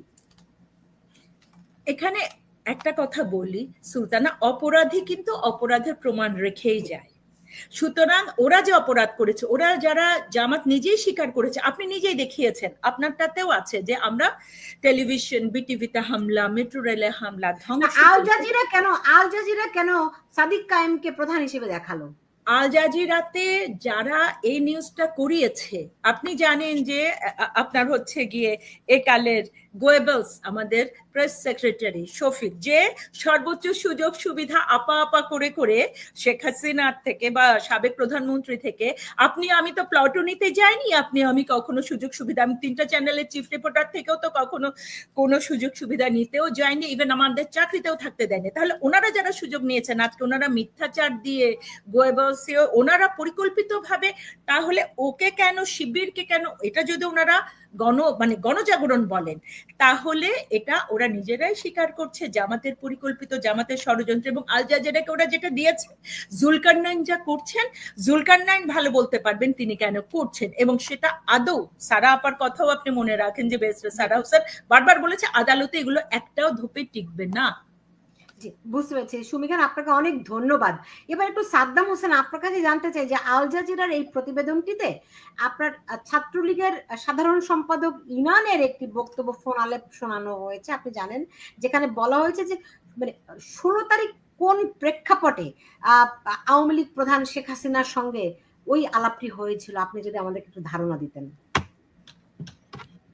ধন্যবাদ। আমরা যেটি মনে করি সেটি হচ্ছে যে আমরা অফিসিয়াল বক্তব্য আমরা আল জাজিরাকেও জানিয়েছি, সেটি হচ্ছে যে এই যে অডিও ট্যাপ গুলো প্রকাশিত করা হচ্ছে এগুলোর সত্যতা নিয়ে যথেষ্ট সংশয়ের সুযোগ আছে, এটি খণ্ডিত এবং এটি পলিটিক্যালি মোটিভেটেড, এটি গভর্নমেন্টের প্রোপাগান্ডা প্ল্যানের অংশ হিসেবে এটি করা হয়েছে। অতএব এটি নিয়ে আমি যেটি মনে করি যে আমরা ইতিমধ্যেই সেই বক্তব্যটি বলেছি এবং সরকারের দিক থেকে যে সিদ্ধান্তগুলো ছিল ছাত্রলীগের কাছে কিংবা আওয়ামী লীগ সংগঠন হিসেবে বাংলাদেশ ছাত্রলীগের কাছে, সেই সিদ্ধান্তগুলো ইতিমধ্যে আমরা আপনাকে বলেছি এবং আপনার সঙ্গে প্রত্যেকটা কোন সিদ্ধান্তের আলাপ হয়েছিল সাদ্দাম 16 জুলাই, ওই সময় কি আপনার সঙ্গে শেখ হাসিনার কোন আলাপ হয়েছিল? দেখুন, শেখ হাসিনা সবসময় নির্দেশনা দিয়েছেন, আমি বারবার আপনাকে বলছি, শেখ হাসিনা সবসময় নির্দেশনা দিয়েছেন শান্তিপূর্ণ পরিস্থিতি বজায় রাখার জন্য, সব প্রত্যেকটি ক্ষেত্রে সংঘাত সহিংসতা এড়ানোর জন্য এবং ক্যাম্পাসের জন্য শান্তিপূর্ণ স্থিতিশীল পরিবেশ থাকে সেটি নিশ্চিত করার জন্য। কারণ তিনি সঠিকভাবেই অনুমান করেছিলেন যে এই আন্দোলনের মূল লক্ষ্য তো আর কোটা সংস্কার নয়, মূল বিষয় হচ্ছে এটির অভ্যন্তরে প্রবেশ করে সেটি থেকে নিজেদের যে মূল পরিকল্পনা রয়েছে সেটি বাস্তবায়ন করাই তো তাদের মূল লক্ষ্য ছিল। তো সে কারণে তারা সেটি করার চেষ্টা করেছে এবং আওয়ামী লীগের সঙ্গে সাংগঠনিকভাবে বাংলাদেশ ছাত্রলীগের যে ধরনের সাংগঠনিক মিটিং গুলো হয়েছে, কর্মকাণ্ডগুলো প্রকাশ করা হয়েছে, ধারাবাহিকভাবে যে কর্মসূচিগুলো জুলাই আগস্টকে ঘিরে বাংলাদেশ ছাত্রলীগ পালন করেছে, প্রত্যেকটি আমাদের যেটি ছিল শিক্ষার্থীদের দাবি পূরণ করা, রেসপন্সিবল আচরণ করা, পরিবেশটি যেন সুন্দর থাকে সেটি বজায় রাখা এবং একটি শান্তিপূর্ণ সমাধানকে, টেকসই সমাধানকে যেন একটি স্থায়িত্ব দেওয়া যায় সেই লক্ষ্যে কাজ করা। কিন্তু যারা আজকে এই ক্ষমতা দখল করে বসে আছে তাদের উদ্দেশ্যটি ছিল ভিন্ন এবং সেটি এই আল জাজিরা রিপোর্ট থেকেও আসলে তারা না চাইলেও নানাভাবে আমাদের কাছে মনে হয় সেটি বেরিয়ে আসছে। তো ধরেন আল জাজিরার এই প্রতিবেদনে যেভাবে করে পুরো বিষয়টি দেখানো হয়েছে যে সাদিক কায়েম এই আন্দোলনের প্রধান ছিলেন, আপনারা কি জানতেন সাদিক কায়েম শিবিরের সভাপতি? দেখুন, ছাত্র শিবিরে যারা ছিল এবং এই আন্দোলনে এটি একটি প্রমাণ করে যে আন্দোলনের যে উদ্দেশ্যটি ছিল ভিন্ন, এই আন্দোলনের উদ্দেশ্যটি ছিল যেটি প্রেক্ষাপট তৈরি করা, এই আন্দোলনের যে উদ্দেশ্য ছিল লাশ বাস্তবায়ন করা, তার প্রমাণিত এই যারা আজকে যিনি ইন্টারভিউ দিয়েছেন আল জাজিরাতে কিংবা অন্যান্য যারা রয়েছেন তাদের কারো রাজনৈতিক পরিচয় কিন্তু পূর্ব থেকে শিক্ষার্থীদের কাছে উন্মুক্ত ছিল না, কারণ তারা জানতো যে তাদের এই রাজনৈতিক পরিচয়ের কারণে শিক্ষার্থীরা কোনোভাবেই তাদেরকে সমর্থন করবে না। কারণ শিক্ষার্থীরা, বাংলাদেশের শিক্ষার্থীরা রাজনৈতিক দল যেটাই করুক না কেন, পছন্দ অপছন্দ যেটাই থাকুক না কেন, মুক্তিযুদ্ধের প্রশ্নে, গণতন্ত্রের প্রশ্নে, বঙ্গবন্ধুর প্রশ্নে এবং একটা যে মুক্তির অঙ্গীকার সেগুলোর প্রশ্নে শিক্ষার্থীদের একটা প্রচন্ড আবেগ রয়েছে, ভালোবাসা রয়েছে, সহানুভূতি এবং সহমর্মিতা রয়েছে, যে কারণে কিন্তু ছাত্র শিবির সহ স্বাধীনতা বিরোধী হিজবুত তাহরীর সহ অন্যান্য জঙ্গি সংগঠনগুলোর সঙ্গে যারা সম্পৃক্ত থেকে যে কর্মকাণ্ড পরিচালনা করেছে তারা কিন্তু নিজেদের সামনে নিয়ে এসেছে সাধারণ শিক্ষার্থীদের লেবাস। তারা যদি সত্যিকারের সাধারণ শিক্ষার্থী থাকতো তাহলে তাদের পরিচয় লুকানোর প্রয়োজন ছিল না এবং এই ধরনের ঘটনা তারা নানাভাবেই ঘটিয়েছে এবং পরবর্তীতে যেটি প্রমাণিত হলো 5ই আগস্টের পরে যখন তারা তাদের প্রকৃত পরিচয় নিজেরাই যখন তারা উন্মুক্ত করলো তখন কিন্তু সবার সামনে সেটি উন্মোচিত হয়ে গেল। এবং আজকে এই আল জাজিরা যে রিপোর্টটি নিয়ে এসেছে সেটি এক ধরনের, আমরা বলবো যে আমাদের যে অবস্থানটি ছিল, সাধারণ মানুষের যে প্রশ্ন ছিল সেই অনেক প্রশ্নের উত্তর তারাই দিচ্ছে যখন তারা একটি নির্দিষ্ট রাজনৈতিক দল, এজেন্ডা এবং নির্দিষ্ট পলিটিক্যাল মেসেজকে যখন তারা এক ধরনের বৈধতা দিতে চায়, এক ধরনের প্রমোশনের জায়গায় নিয়ে যেতে চায়, এক ধরনের ক্যাম্পেইনিং প্ল্যানের আওতায় নিয়ে আসতে চায়, সে কারণে তাদের জায়গা থেকে গ্লোরিফাই করা সেই চেষ্টাটি তো আমরা দেখেছি। এবং একটি আপনি প্রতিবেদনটি দেখুন যে এই প্রতিবেদনটি কারা, এটি তো আপনি প্রতিবেদনটি দেখে বাংলাদেশের যে কোনো নিরপেক্ষ মানুষকে যদি জিজ্ঞেস করেন যে এই প্রতিবেদনটা দেখেন আপনার প্রশ্নটা কি, এটি তো জাস্ট এই যে একটা দখলদার সরকার তাদের সেই সরকারের এক পাক্ষিক বয়ান। এই সরকারের বিভিন্ন চরিত্র যে রয়েছে, এই বিভিন্ন চরিত্রে যারা অভিনয় করে বেড়াচ্ছে, বাংলাদেশের মানুষের উপর সীমাহীন নির্যাতন নিষ্পেষণ চালিয়ে দিচ্ছে, সেই চরিত্রগুলো, সেই ক্যারেক্টার গুলো তাদের বক্তব্য তুলে দিচ্ছে। এই ধরনের এক পেশে সাংবাদিকতাকে যখন অনুসন্ধানী সাংবাদিকতা বলা হয় তখন আসলে সত্যিকার অর্থে আমাদের মধ্যে অনেক ধরনের প্রশ্ন আসে। এবং একটি ঘটনার যে বর্ণনা আপনি দেখুন যে বাংলাদেশে জুলাই আগস্টে তো অনেক ঘটনা ঘটেছে এবং আপনি দেখুন যে কোন ঘটনার বর্ণনা এখানে দেখা হয়েছে, প্রেক্ষিত বর্ণনা করা হয়েছে কিনা, কোনটিকে পাশ কাটিয়ে যাওয়া হয়েছে, কোন বাস্তবতাকে ওভারলুক করা হয়েছে, কোনটিকে স্কিপ করা হয়েছে, কোনটিকে সামনে নিয়ে আসা হয়েছে, কোথাকার ভিডিও কোথায় জুড়ে দেওয়া হয়েছে। এবং কনভারসেশন, আপনি দেখুন যে কনভারসেশন, আপনার সঙ্গে আমার 20 মিনিট যদি আলাপ আলোচনা হয়, 20 মিনিট আলাপ আলোচনায় নানা ধরনের মন্তব্য আমরা করতে পারি, সেটির মাধ্যমে একটা হয়তো পূর্ণাঙ্গ চিত্র পাওয়া যেতে পারে। কিন্তু আপনি যদি আমার এই কথা থেকে যদি 1 মিনিটের কথা 30 সেকেন্ডের কথা আলাদা করে বর্ণনা করেন, সেই 30 সেকেন্ডের কথা তো কি থাকতে পারে কি না থাকতে পারে সেটি তো সচেতন দর্শকের কাছে একেবারেই সহজবোধ্য। যে কারণে যেটি করছে যে আমরা মনে করি যেসব করে আসলে এই দখলদার সরকারের যে বৈধতা বাংলাদেশের জনগণের কাছে ন্যূনতম অর্থেও নেই। এই সরকার বাংলাদেশের মানুষের উপর একটা যে দমন পীড়নের যন্ত্র, মানুষের সিকিউরিটি দিতে পারে না, মানুষের নিরাপত্তা দিতে পারে না, অর্থনীতি ভেঙে পড়ছে। এবং এই যে ব্যর্থতাকে আড়াল করার জন্য এবং ক্ষমতাকে নিরাপদ করার জন্য তারা যে ক্যাম্পেইনিং প্ল্যান, সেই ক্যাম্পেইনিং প্ল্যান অংশ হিসেবে এটিকে অনুসন্ধানী সাংবাদিকতা হিসেবে তারা চালিয়ে দিচ্ছে বলে আমার কাছে মনে হয়। সাদ্দাম, আমি তো অনেকদিন ধরে বিদেশে থাকি, এই বাংলাদেশের এই ঘটনাক্রম খুব একটা ফলো করা হয়নি। আমি 16 জুলাই থেকে ফলো করছিলাম, তখন আমি দেখি যে ছাত্রলীগ সাধারণ শিক্ষার্থীদের উপর হামলা করছে, এই ধরনের খবরগুলোই বারবার করে প্রচারিত হচ্ছে, প্রকাশিত হচ্ছে।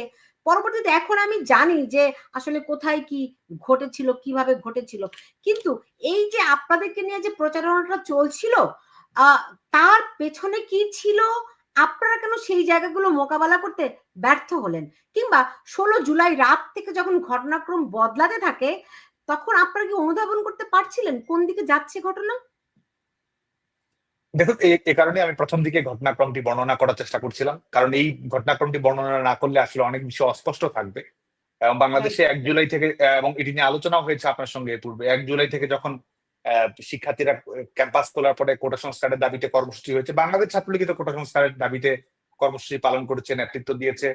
এবং শুধু তাই নয়, আমরা পর্দার পেছনেও কাজ করেছি, আইনজীবীদের সঙ্গে যোগাযোগ করা, আইনমন্ত্রীর সঙ্গে কথা বলা, জনপ্রশাসন মন্ত্রণালয়ের সঙ্গে যোগাযোগ করা, সেটির মাধ্যমে এটি একটি শান্তিপূর্ণ সমাধানের চেষ্টা করা।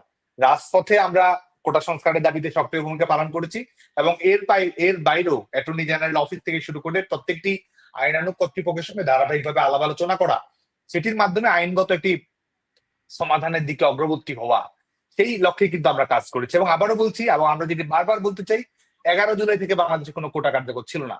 এবং এরপরে 12, 13, 14 আপনি দেখবেন যে তারপরেও পরিস্থিতি, আমরা 1 থেকে 14 তারিখ বাংলাদেশে ধারাবাহিকভাবে কর্মসূচি পালন করেছে, সবাই কম বেশি পালন করেছে, কোথাও তো কোনো অনাকাঙ্ক্ষিত ঘটনা ঘটেনি প্রথমবারের মতো।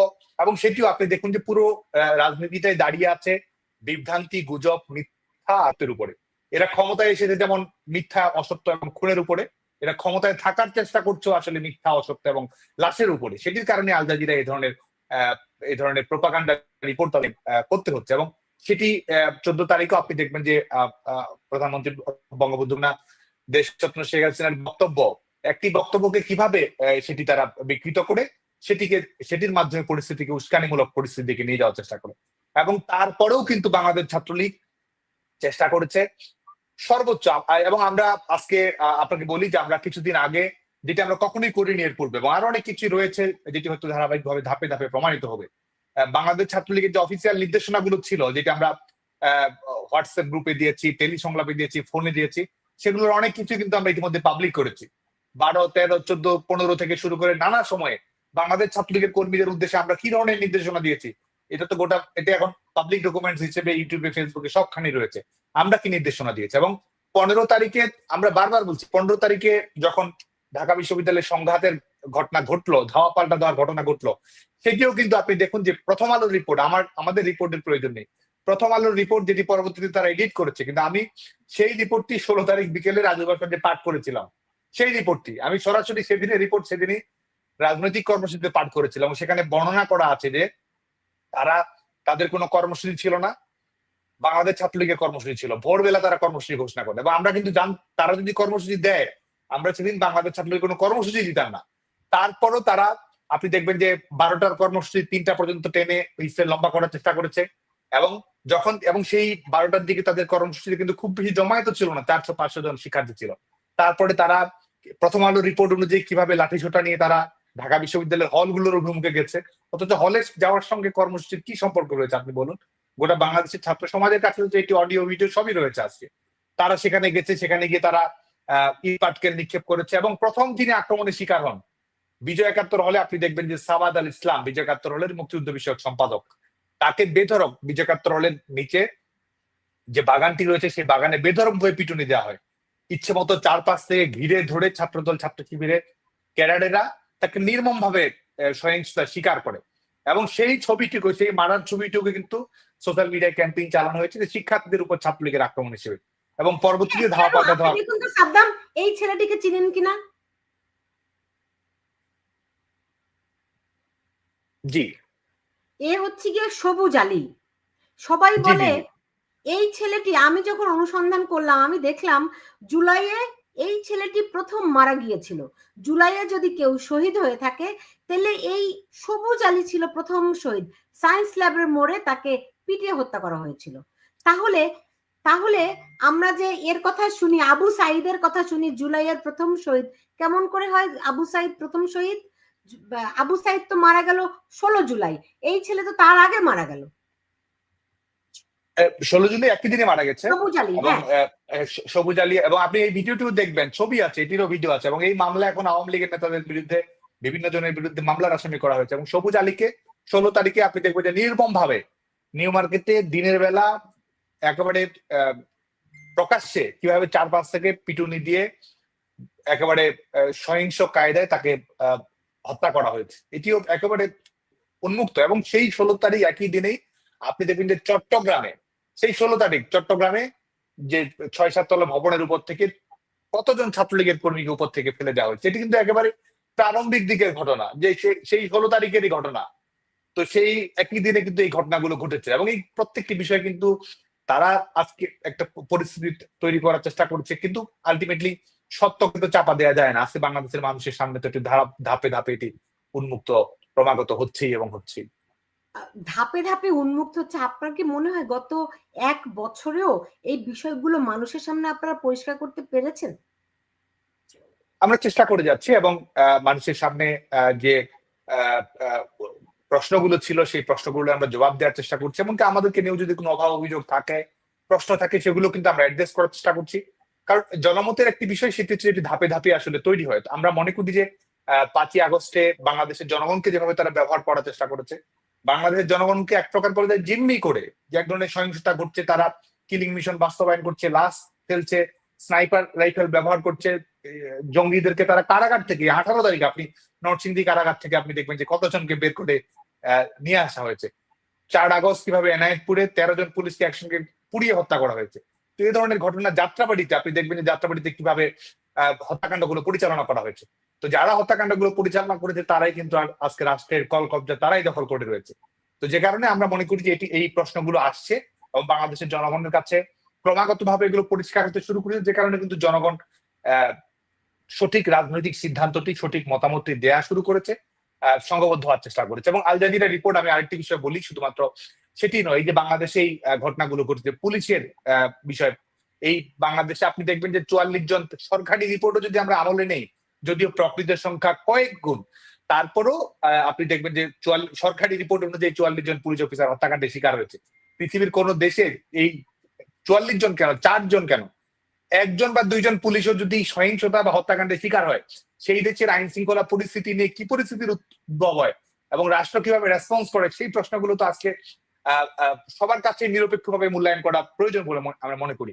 আর যে বিভিন্ন ধরনের তাদের বিকৃত audio tap, doctor audio tap, engineer audio tap তারা আজকে প্রকাশ করছে, আজকে যে কারো কাছে আমরা প্রশ্ন করি, দেখুন পুলিশ পৃথিবীর যে কোনো দেশে আইন শৃঙ্খলা রক্ষাকারী বাহিনী আসলে কিভাবে কাজ করে? পুলিশ কাজ করে ফৌজদারি কার্যবিধি অনুযায়ী, পুলিশ কাজ করে তাদের যে নিজস্ব আইন রয়েছে সেটি অনুযায়ী তারা রেসপন্স করে, পুলিশ কাজ করে সরকারের যে আইন, যে সাংবিধানিক অনুশাসন রয়েছে সেটির আলোকে।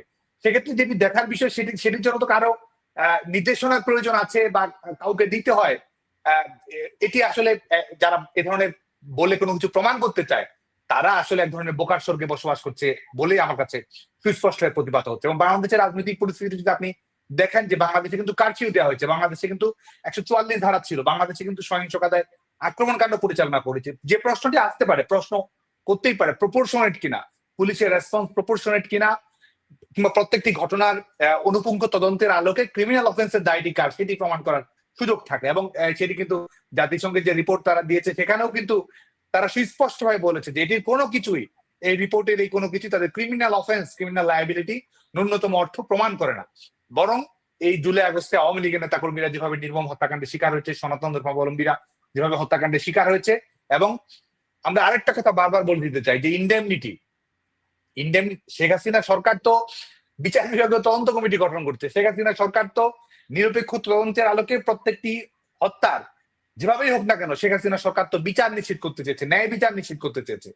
এবং দেখুন এই দখলদার সরকার তারা কি করেছে, ইন্ডেমনিটি দিয়েছে। যে ইন্ডেমনিটি দেয় সে যখন আমাদেরকে ন্যায় বিচারের সবক দেখে বলে দিচ্ছে এই ঘটনা তদন্ত করা যাবে না, প্রশ্ন করা যাবে না, মামলা করা যাবে না, অথচ তারা আসছে এই পরিচালনা করছে বিভিন্ন কর্মকাণ্ড। সাদ্দাম, যেই ঘটনা বাংলাদেশে ঘটে গেছে আমার মনে হয় যে এটি একটা ইতিহাসের অনেক বড় একটা অংশ এবং অনেক গবেষণাও করার আছে, কারণ বাংলাদেশে যা ঘটে গেছে তার খুব সামান্য অংশই আমরা এখনো জানি, বেশিরভাগই আমাদের অজানা বলে আমার মনে হয়। বিভিন্ন সময় যখন আমি ইনভেস্টিগেট করতে যাই, তদন্ত করতে যাই, কিংবা ধরেন আরো তথ্য আশা করি, তখন দেখি যে অনেক কিছু অজানা।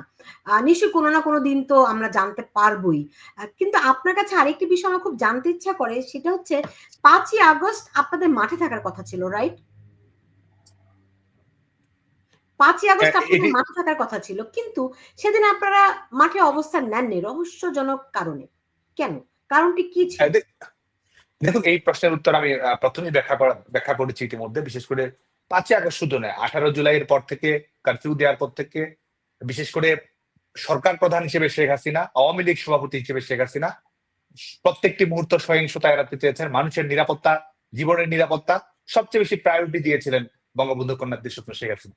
সে কারণে কিন্তু দলীয় নির্দেশনা ছিল, আমি আপনাকে বলছি দলীয় নির্দেশনা ছিল যে আইন শৃঙ্খলা রক্ষাকারী বাহিনী যে সিদ্ধান্তগুলো নিচ্ছে, প্রচলিত বাংলাদেশের যে আইন কানুন রয়েছে সেটির সঙ্গে সামঞ্জস্যপূর্ণ সাংগঠনিক সিদ্ধান্ত যেন গ্রহণ করা হয়। 5ই আগস্ট শুধু না, আপনি দেখবেন যে আওয়ামী লীগের কর্মসূচি 1 আগস্ট ছিল শোক র্যালি, পরবর্তীতে যখন সেটা কারফিউ দেওয়া হলো সেটি পরিবর্তন করা হলো, সেটি পরবর্তীতে 3, 4, 5 এভাবে 5 তারিখের কর্মসূচি কিন্তু পরিবর্তিত করা হয়। কারণ যে সহিংসতা যাতে এড়ানো যায়, কোনো ধরনের অনাকাঙ্ক্ষিত পরিবেশ পরিস্থিতি যেন না ঘটে, এই ক্ষতিটি যেন কমিয়ে নিয়ে আসা যায়, একটি দায়িত্বশীল সরকার হিসেবে শেখ হাসিনা সরকার কিন্তু প্রাণান্তকর ভাবে সেই চেষ্টাই করেছে। কারণ শেখ হাসিনার কাছে সবসময় ক্ষমতার চেয়ে জনতা গুরুত্বপূর্ণ ছিল, শেখ হাসিনার কাছে সবসময় মানুষের নিরাপত্তা সবচেয়ে বেশি গুরুত্বপূর্ণ ছিল, এবং তিনি বিদ্যমান আইন অনুযায়ী সেটি এবং রাজনৈতিক সিদ্ধান্ত অনুযায়ী সেটি বাস্তবায়ন করার চেষ্টাই করে গেছেন ক্রমাগত।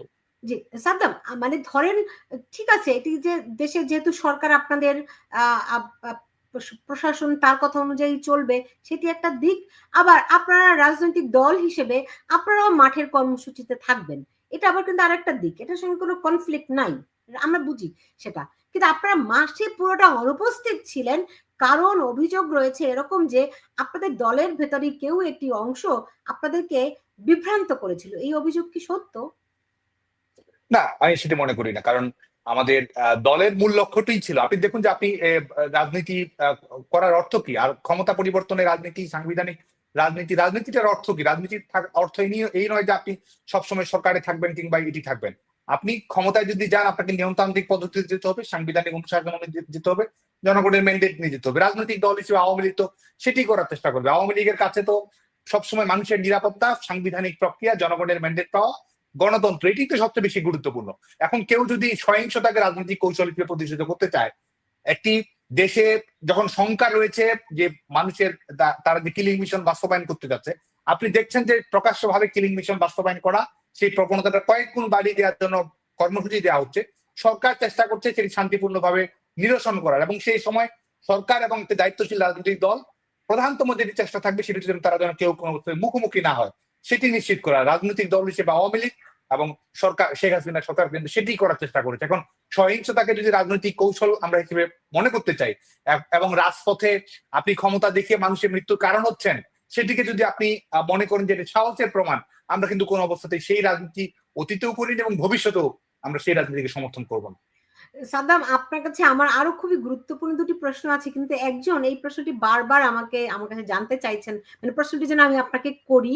নোমান পারভেজ প্রশ্নটি করেছেন যে আপনাকে যেন প্রশ্নটি করি যে ওই যে অডিও ক্লিপ, শেখ হাসিনার অডিও ক্লিপ কিভাবে আল জাজিরা পেল?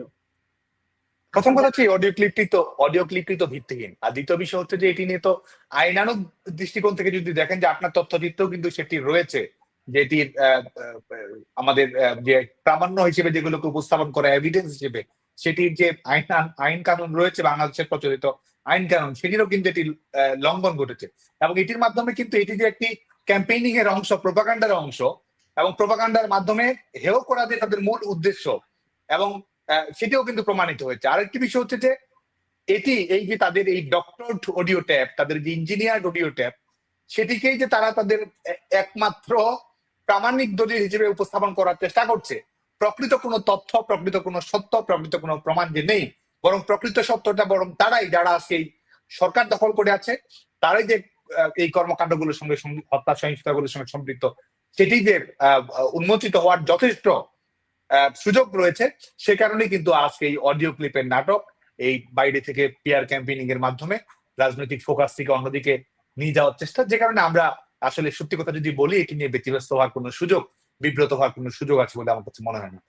তো আপনাদের পরিকল্পনাটা কি? কবে নাগাদ আপনারা জানেন যে পুরো বাংলাদেশে ছাত্রলীগের উপর, আওয়ামী লীগের উপর যে পরিমাণ নির্যাতন, অত্যাচার হচ্ছে, আপনারই অনেক সহযোদ্ধা, সহকর্মী, মিছিলের সঙ্গী নিহত হয়েছে, তাদের বাড়িঘর জ্বালিয়ে দেওয়া হয়েছে, আপনার নিজেরও বাড়িঘর জ্বালিয়ে দেওয়া হয়েছে। তো তাদের জন্য আপনারা এখন কি করছেন, কিভাবে সংগঠিত হচ্ছেন? মাত্র দেখলাম একটা হরতাল ডেকেছেন, সেই হরতাল আসলে কতটুকু সফল হয়েছিল, মানে সবকিছু মিলিয়ে কি পরিকল্পনা নিয়ে আগাচ্ছেন? দেখুন, আমাদের লক্ষ্যটা কিন্তু বাংলাদেশের জনগণের কাছে, ক্ষমতা জনগণের কাছে ফিরিয়ে দেয়া। আমরা মনে করি যে বাংলাদেশে বর্তমান সরকার হচ্ছে ফ্যাসিস্ট সরকার। এই সরকারের ক্ষমতায় থাকার অর্থই হচ্ছে বাংলাদেশের জনগণকে অপমান করা। কারণ আমরা রাজনীতি করি, আমরা কিন্তু রাজনীতি করি তার মানে এই নয় যে আমরা সারা জীবন ক্ষমতায় থাকবো, কিন্তু বাংলাদেশে জনগণের সরকার থাকবে, জনগণের নির্বাচিত সরকার থাকবে, সেটাই তো সবচেয়ে বড় বিষয়। তো এই সরকার বাংলাদেশের জনগণকে পাশ কাটিয়ে, জনগণকে অপ্রাসঙ্গিক করে, জনগণের যে সার্বভৌমত্বের ধারণা রয়েছে সেটিকে অপ্রাসঙ্গিক করে দিয়ে কিন্তু তারা ক্ষমতায় আছে।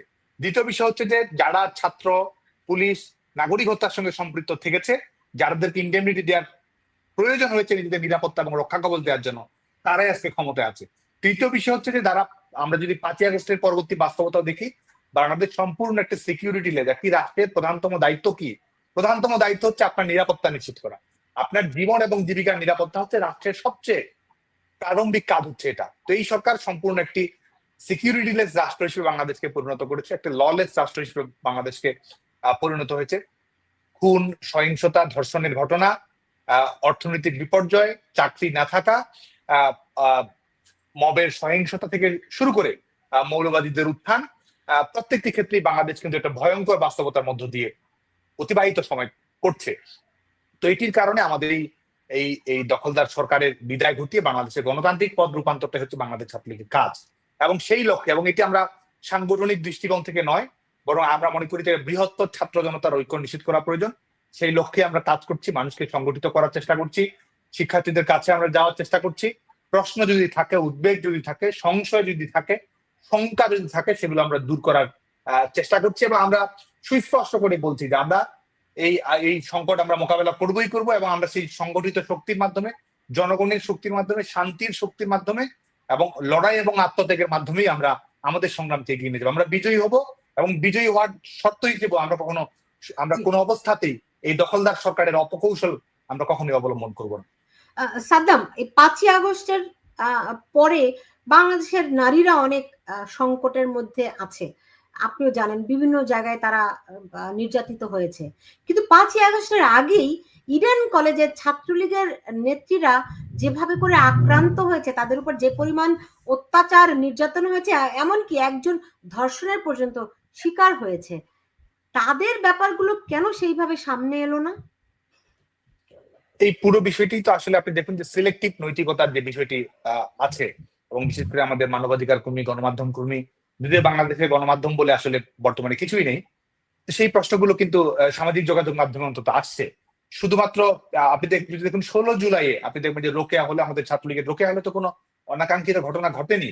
হলের ভেতরে ছাত্রলীগের কর্মীদের সঙ্গে আমাদের কারো কোনো ধরনের কোনো অনাকাঙ্ক্ষিত অপ্রীতিকর পরিবেশ ঘটেনি।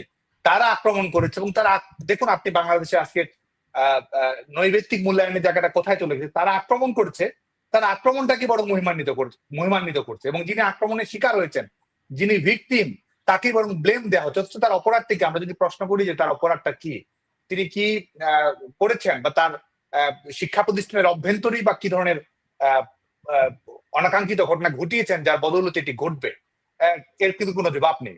ঢাকা বিশ্ববিদ্যালয়ের হলগুলোতে আমাদের Eden college, Badrunnesa college, government college of applied human science, এই ঘটনাগুলো ঘটেছে। ঢাকা বিশ্ববিদ্যালয়ে একদিন আপনি দেখবেন যে 14, 15, 16, 400 থেকে 500 রুম তারা পুড়িয়ে দিয়েছে, সার্টিফিকেট পুড়িয়ে দিয়েছে। এই ঘটনাগুলো কিন্তু তার আগেই ঘটেছে, যখন এই 16 তারিখের যখন তারা মৃত্যুর মিছিল তারা শুরু করলো এই দখলদার বাহিনী, তার আগেই কিন্তু এই ঘটনাগুলো ঘটেছে। তো এবং যখন তারা তাদের আন্দোলনটি দাঁড়িয়েছে নারীদের উপর সহিংসতা করে, সেই সহিংসতার দায়ভার অন্যদের উপর চাপিয়ে দেয়। এবং আপনি দেখুন যে প্রথম আলোর কথা যদি বলি, রিপোর্ট তারা করেছে। আপনার যদি মনে আছে যে একটি ছবি আপনি দেখবেন যেটি 16 বিশেষ করে 15 তারিখের পর থেকে সামাজিক যোগাযোগ মাধ্যমে এসেছে, এবং সেখানে দেখবেন যে একজন মেয়ে ধাওয়া পাল্টাতে হয়। অনাকাঙ্ক্ষিত ঘটনা, যে কোনো অনাকাঙ্ক্ষিত ঘটনায় আমরা কোনো অবস্থায় সমর্থন করি না, কিন্তু আমি জাস্ট একটা নৈমিত্তিক মূল্যায়নের জায়গা থেকে যদি বলি যে আপনি দেখবেন যে সেখানে একটা চশমা পড়া, একেবারে আপনি দেখবেন যে ফুটপাতের পাশে দেয়ালের পাশ গেছে, রক্ত ঝরছে নাক বেয়ে কপাল বেয়ে, সে একটা ছবি কিন্তু ভাইরাল হয়েছিল সে সময়। ওই নারীর হাতে একটা ছড়ি, লাঠি, ওই লাঠিটা শুধু লাঠি নয়, ওইটা একটা অস্ত্র। না, আমি সেটি বলছি না, আমি সেই মূল্যায়নে যাচ্ছি না। আমি যে আপনাকে ব্যাখ্যা দিতে যাচ্ছি।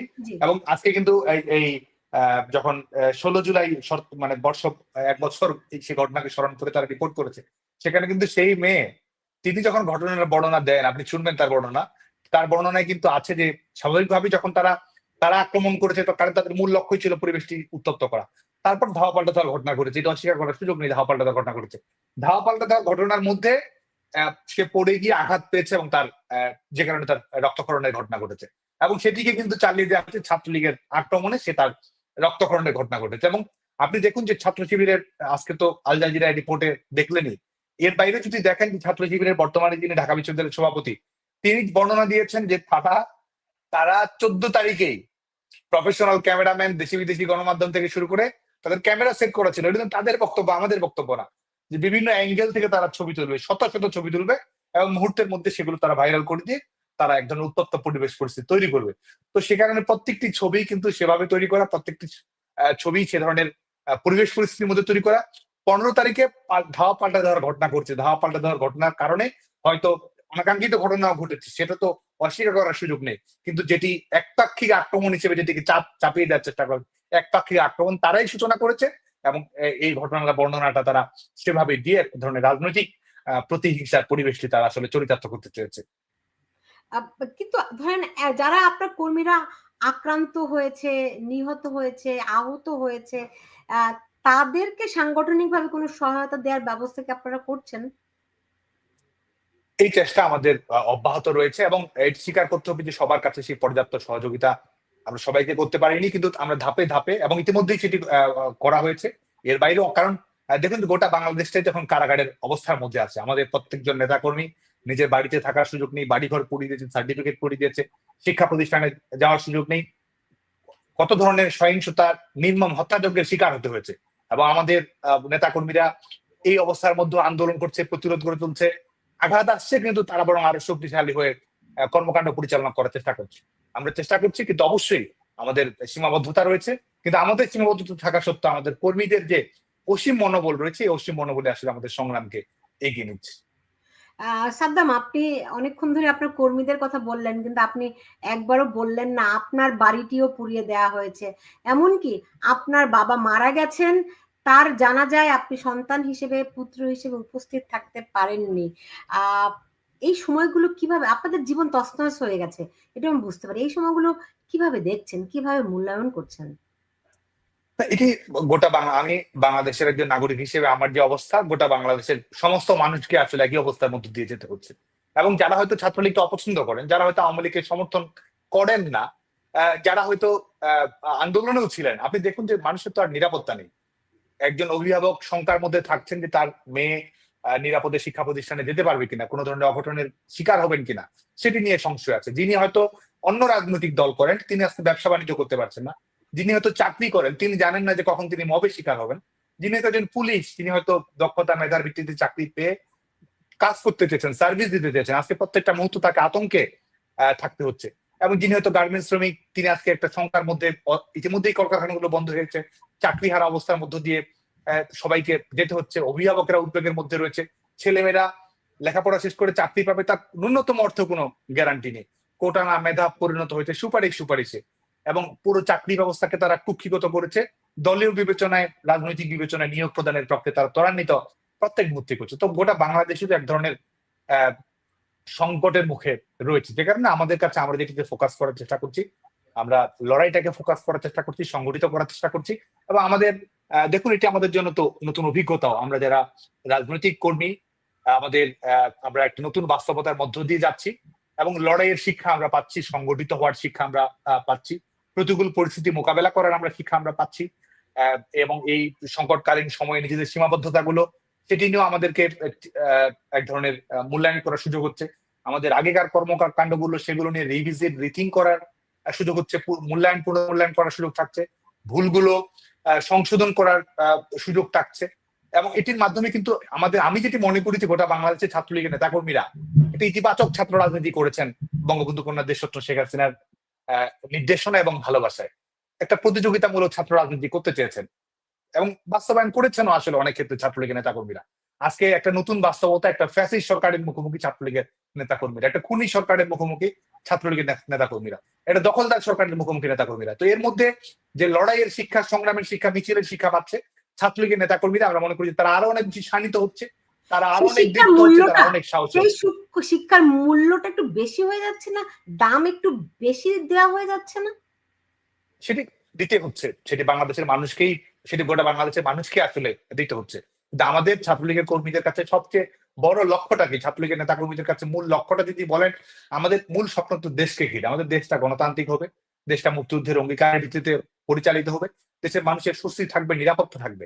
তো বাংলাদেশের ছাত্রলীগের নেতাকর্মীরা এই যে বৃহত্তর লক্ষ্য, জনকল্যাণের লক্ষ্য, মানুষের জন্য একটি ইতিবাচক বাংলাদেশের লক্ষ্য, এটা গণতান্ত্রিক বাংলাদেশের লক্ষ্য, আমাদের ছেলে মেয়েদের জীবনের গ্যারান্টি থেকে শুরু করে এই যে সমস্যাগুলো রয়েছে, সমস্যাগুলো নিরসন করার যে প্রত্যাশা, সেই বৃহত্তর লক্ষ্যকে সামনে রেখে কিন্তু ছাত্রলীগের নেতাকর্মীরা নিবেদিত প্রাণ হয়েছে। যুগে যুগে ছাত্রলীগের নেতাকর্মীরা এটাই করেছে, এবং বর্তমান সময় তারা এই এক ধরনের যে ব্যতিক্রমী বাস্তবতা, এই ব্যতিক্রমী বাস্তবতায় এই জীবন কাঠি সামনে রেখে, এই স্বপ্ন সামনে রেখে, লক্ষ্য সামনে রেখেই ছাত্রলীগের নেতাকর্মীরা কিন্তু ঘুরে দাঁড়ানোর চেষ্টা করছে।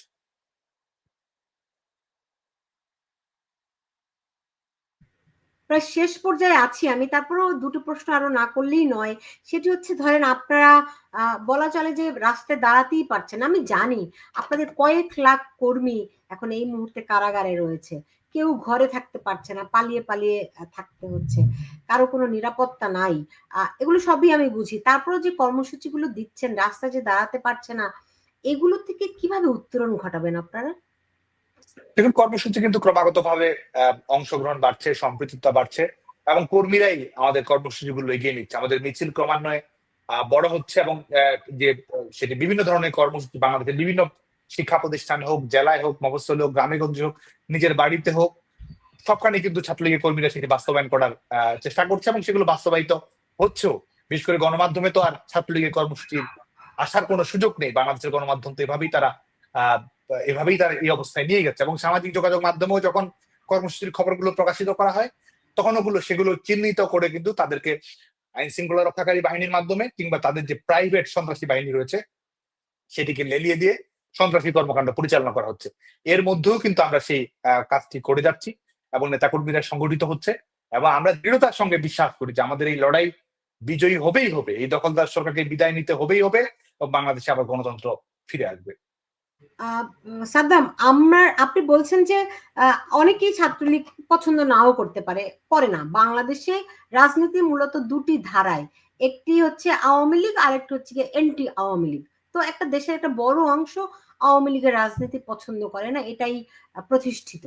তো অনেক সাধারণ মানুষ আছে যারা এই আন্দোলনে অংশগ্রহণ করেছিলেন, এখন তারা অনেকেই মনে করছেন তাদের ভুল হয়েছিল, কারণ দেশের যে পরিস্থিতি তাতে তারা করে নিরাপদ বোধ করছেন না, এবং তাদের আকাঙ্ক্ষাও বাস্তবায়ন হয়নি। তো কিন্তু তারা আবার ভয় পাচ্ছে ছাত্রলীগকে, যে তারা ফিরে আসলে তাদের জন্য এই নিরাপত্তাহীনতা যে কাটবে তা নয়, ফলে তাদের উভয় সংকটে আছে। তাদের জন্য কি কিছু বলবেন? দেখুন, এই ভয়টাও আসলে ম্যানুফ্যাকচার করার চেষ্টা করা হচ্ছে। কারণ আপনি দেখবেন যে যখন দখলদার সরকার প্রত্যেকটি ক্ষেত্রেই ব্যর্থতার পরিচয় দিয়েছে, মানুষ যখন বলা শুরু করেছে আগেই ভালো ছিলাম, শেখ হাসিনাতে আস্থা, কিংবা যখন আহ, আহ, আমাদের সমর্থন করুক বা না করুক, যখন এই সরকারের বিদায়ের ব্যাপারে বাংলাদেশের জনগণের মধ্যে একটা দৃঢ় ঐক্য গড়ে উঠেছে, মানুষ চায় যে কোনো মুহূর্তে এই সরকার বিদায় নিক। এটা কিন্তু বাংলাদেশের মানুষ একটা মৌলিক চাওয়ায় পরিণত হয়েছে। আপনি যদি চিন্তা করেন, এটি মৌলিক চাওয়া যে কবে এরা বিদায় নিবে, কবে আমরা একটা শান্তি স্বস্তিতে বাংলাদেশে আমরা থাকতে পারবো। এটি শুধুমাত্র রাজনৈতিক চাওয়া নয়, এটি বাংলাদেশের মানুষের এক ধরনের সার্বজনীন নাগরিক চাওয়ায় পরিণত হয়েছে যে কবে এই সরকার বিদায় নেবে। তো সে কারণে কিন্তু এটির কারণেই এই দখলদার সরকারের বিভিন্ন যে এই বিভিন্ন যে এগুলো রয়েছে, তারা আজকে চেষ্টা করছে এই ধরনের ভীতিটি ছড়িয়ে দেওয়ার জন্য। নিজেদের ভীতিটি তারা আসলে জনগণের উপর চাপিয়ে দিয়ে আড়াল করার চেষ্টা করছে, জনগণকে বিভ্রান্ত করার চেষ্টা করছে, জনগণকে ব্যবহার করার চেষ্টা করছে। এবং এটি আসলে যারা সন্ত্রাসী কর্মকাণ্ড, সহিংসতা কর্মকাণ্ডগুলো করেছে, তারা যেমন সেই সময়ে এই কর্মকাণ্ডগুলো করেছে এবং আজকে ওইটি জনগণের উপর চাপিয়ে দিয়ে তারা আসলে নিজেদের যে প্রতারক কর্মকাণ্ডগুলো রয়েছে সেগুলো তারা আড়াল করতে যাচ্ছে। আমরা সুস্পষ্ট ভাবে বারবার বলেছি, আমরা বাংলাদেশের জনগণের আমাদের সমর্থন করার অধিকার আছে, বাংলাদেশের জনগণের আমাদের প্রত্যাখ্যান করার অধিকার আছে। কিন্তু বাংলাদেশে আমরা রাজনীতি যারা করি, আমরা সবসময় বাংলাদেশের যে কোনো যে রাজনৈতিক দল মত বিশ্বাসের মানুষই হোক না কেন, আমরা বিশ্বাস করি যে সেই মানুষকে সহযোগিতা করা, সেই মানুষের পাশে থাকা, তার জন্য একটা নিরাপদ সমৃদ্ধ গণতান্ত্রিক বাংলাদেশ তৈরি করাই হচ্ছে আমাদের কাজ।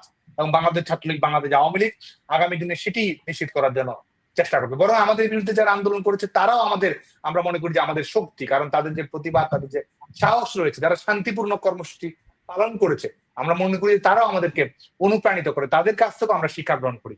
এবং যারা জনগণের মধ্যে যদি উদ্বেগ থাকে, প্রশ্ন থাকে, সংশয় থাকে, সেই প্রশ্নগুলো অ্যাড্রেস করে তো আমরা বরং আরো বেশি শান্তিত হতে পারবো, আরো বেশি গণমুখ হতে পারবো। তারা যদি প্রশ্ন করে, তারা যদি সমালোচনা করে, তারা যদি বলে যে এটি ভুল ছিল, এই কর্মসূচিটা না দিলেও হতো, এই কর্মসূচিটি অবলম্বন না করলেও হতো, এটি তো রাজনীতিতে একটি কন্টিনিউয়াস প্রসেস, অব্যাহত প্রক্রিয়া। জনগণের কাছ থেকে তো আমরা সবসময় শিক্ষা গ্রহণ করবো। একটি রাজনৈতিক দলের, যে কোনো রাজনৈতিক দল পৃথিবীর, সেটি তো 100% পারফরমেন্স সবসময় করা সম্ভব হয় না। ইভালুয়েশনের মাধ্যমে আগামী দিনে আরো ভালো করার প্রমিসের মাধ্যমে সেটি এক্সিকিউট করার চেষ্টাটা থাকে। তো আমরা সংগঠন হিসেবে আমরা সেটাই করবো। এবং আমরা দৃঢ়তার সঙ্গে বিশ্বাস করি যে আপনি দেখুন যে ক্ষমতায় আপনি যাবেন কিভাবে, ক্ষমতা থেকে আপনি বাদ যাবেন কিভাবে, এই যে মৌলিক প্রশ্নটি রয়েছে, আপনি জনগণের সমর্থন নিয়েই তো যাবেন। তো সেই আজকে কিন্তু এই যে 5ই আগস্টে যে সরকার পরিবর্তনের প্রেক্ষাপট তারা করেছে, এটি কিন্তু এই গণতান্ত্রিক ব্যাকরণ মেনে কিন্তু তারা করেনি। সহিংসতার ব্যাকরণ অনুসরণ করেই বাংলাদেশের জনগণকে হোস্টেস বানিয়ে তারা কিন্তু এই তাদের যে ষড়যন্ত্রটি তারা বাস্তবায়ন করেছে। তো যে কারণে আমরা সবসময়, বাংলাদেশ ছাত্রলীগ সবসময় আমরা জনগণের সঙ্গে রয়েছি। আমরা বাংলাদেশের তারুণ্যের প্রশ্নে রয়েছি, তারুণ্যের নিরাপদ, তাদের স্বপ্ন, তাদের সমৃদ্ধির জন্য আমরা ভবিষ্যতে কাজ করব। এবং যে প্রতিবাদ তারা আমাদের বিরুদ্ধে করছেন, সেই প্রতিবাদী আমাদের শক্তি। আমরা চাই যে আমাদের সমর্থন করুক বা না করুক, আমাদের পক্ষে থাকুক বা না থাকুক, বাংলাদেশের সকল জনগণ গণতন্ত্রের পক্ষে থাকবে, মুক্তিযুদ্ধের পক্ষে থাকবে, প্রতিযোগিতামূলক ইতিবাচক অংশগ্রহণমূলক রাজনীতির পক্ষে থাকবে। এবং যারা শুধুমাত্র নিজেদের স্বার্থসিদ্ধি এই রাষ্ট্রের উপর চাপিয়ে দিয়ে নিজেদের স্বার্থসিদ্ধি আদায় করতে চায়, রাষ্ট্রযন্ত্রকে তারা জিম্মি করে আজকে টাকার পাহাড় বানানো, ক্ষমতার পাহাড় বানানো, বিত্ত বৈভবের পাহাড় বানানো, বা নিজেদের ক্ষমতার গ্যারান্টি যারা চায়, তাদেরকে চুরমার করে দিয়েই বাংলাদেশের জনগণের জননিরাপত্তা এবং সমৃদ্ধি আমরা ভবিষ্যতে সুনিশ্চিত করব।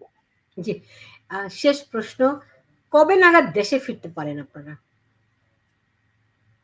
আমরা যেটি মনে করি যে প্রথম কথা হচ্ছে যে আমাদের বর্তমান যে লড়াইটি রয়েছে, এই লড়াই সংগ্রামটি আমাদের কিন্তু নেতাকর্মীরাই অব্যাহত রেখেছে এবং তারাই নেতৃত্ব দিয়েছে। আজকে কিন্তু আমরা স্বাভাবিকভাবেই যখন একটি আইনানুগ প্রক্রিয়া যখন দেশে নেই, যখন একটি নিরাপত্তাহীন, সিকিউরিটি লেস এবং ললেস রাষ্ট্র ব্যবস্থা যখন পরিণত হয়েছে, সম্পূর্ণ অগণতান্ত্রিক ফ্যাসিবাদী কায়দায় যখন রাষ্ট্র পরিচালিত হচ্ছে, তখন স্বাভাবিকভাবে আমাদের কার্যক্রমটি কিন্তু ভিন্নভাবে পরিচালিত হচ্ছে। এবং কিন্তু আমাদের ঠিকানাও স্বাভাবিকভাবে আপনার কাছেও থেকে শুরু করে বাংলাদেশের গণমাধ্যমের কাছেও কিন্তু উন্মুক্ত নয়। যেখানে আমাদের প্রকৃত যেটি আমরা মনে করি যে আমাদের দেশে ফেরা না ফেরার প্রশ্নটি নয়, আমাদের প্রকাশ্যে কার্যক্রম নেতাকর্মীরা করছে এবং অন্যান্য যারা রয়েছে আমরা মনে করি ধাপে ধাপে তারা সক্রিয়, সবাই সক্রিয় ভূমিকা পালন করবে। জি, সাদ্দাম হোসেন, আপনাকে অনেক ধন্যবাদ জানাচ্ছি আমার সঙ্গে আজকে যুক্ত হওয়ার জন্য, আমাকে সময় দেওয়ার জন্য। আপনি ভালো থাকুন। আপনাকে ধন্যবাদ। দর্শক, আমরা কথা বলছিলাম ছাত্রলীগের সভাপতি সাদ্দাম হোসেনের সঙ্গে। এর আগে আমাদের সঙ্গে যুক্ত ছিলেন সুমি খান। এবং আল জাজিরায় যেই মিথ্যাচার করা হচ্ছে, যেভাবে করে অনুসন্ধানী সাংবাদিকতার নামে তারা সবসময় যেরকম প্রোপাগান্ডামূলক খবর প্রকাশ করে, রাজনৈতিক কর্মীদেরকে সাংবাদিক বানিয়ে যে কার্যক্রম তারা পরিচালনা করছে, নিঃসন্দেহে এটি সাংবাদিকতার জন্য অত্যন্ত নেতিবাচক উদাহরণ হয়ে থাকবে। এরকম কাজ তারা আগেও করেছে। সেই বিষয়গুলো যারা পরে আমার সঙ্গে এই অনুষ্ঠানে যুক্ত হয়েছে, নিশ্চয়ই আপনারা শুরু থেকে আবার একটু দেখে নেবেন, সেই অনুরোধ থাকলো আপনাদের প্রতি। যে যেখানে আছেন সবাই ভালো থাকুন, সেই প্রত্যাশা রেখে বিদায় নিচ্ছি।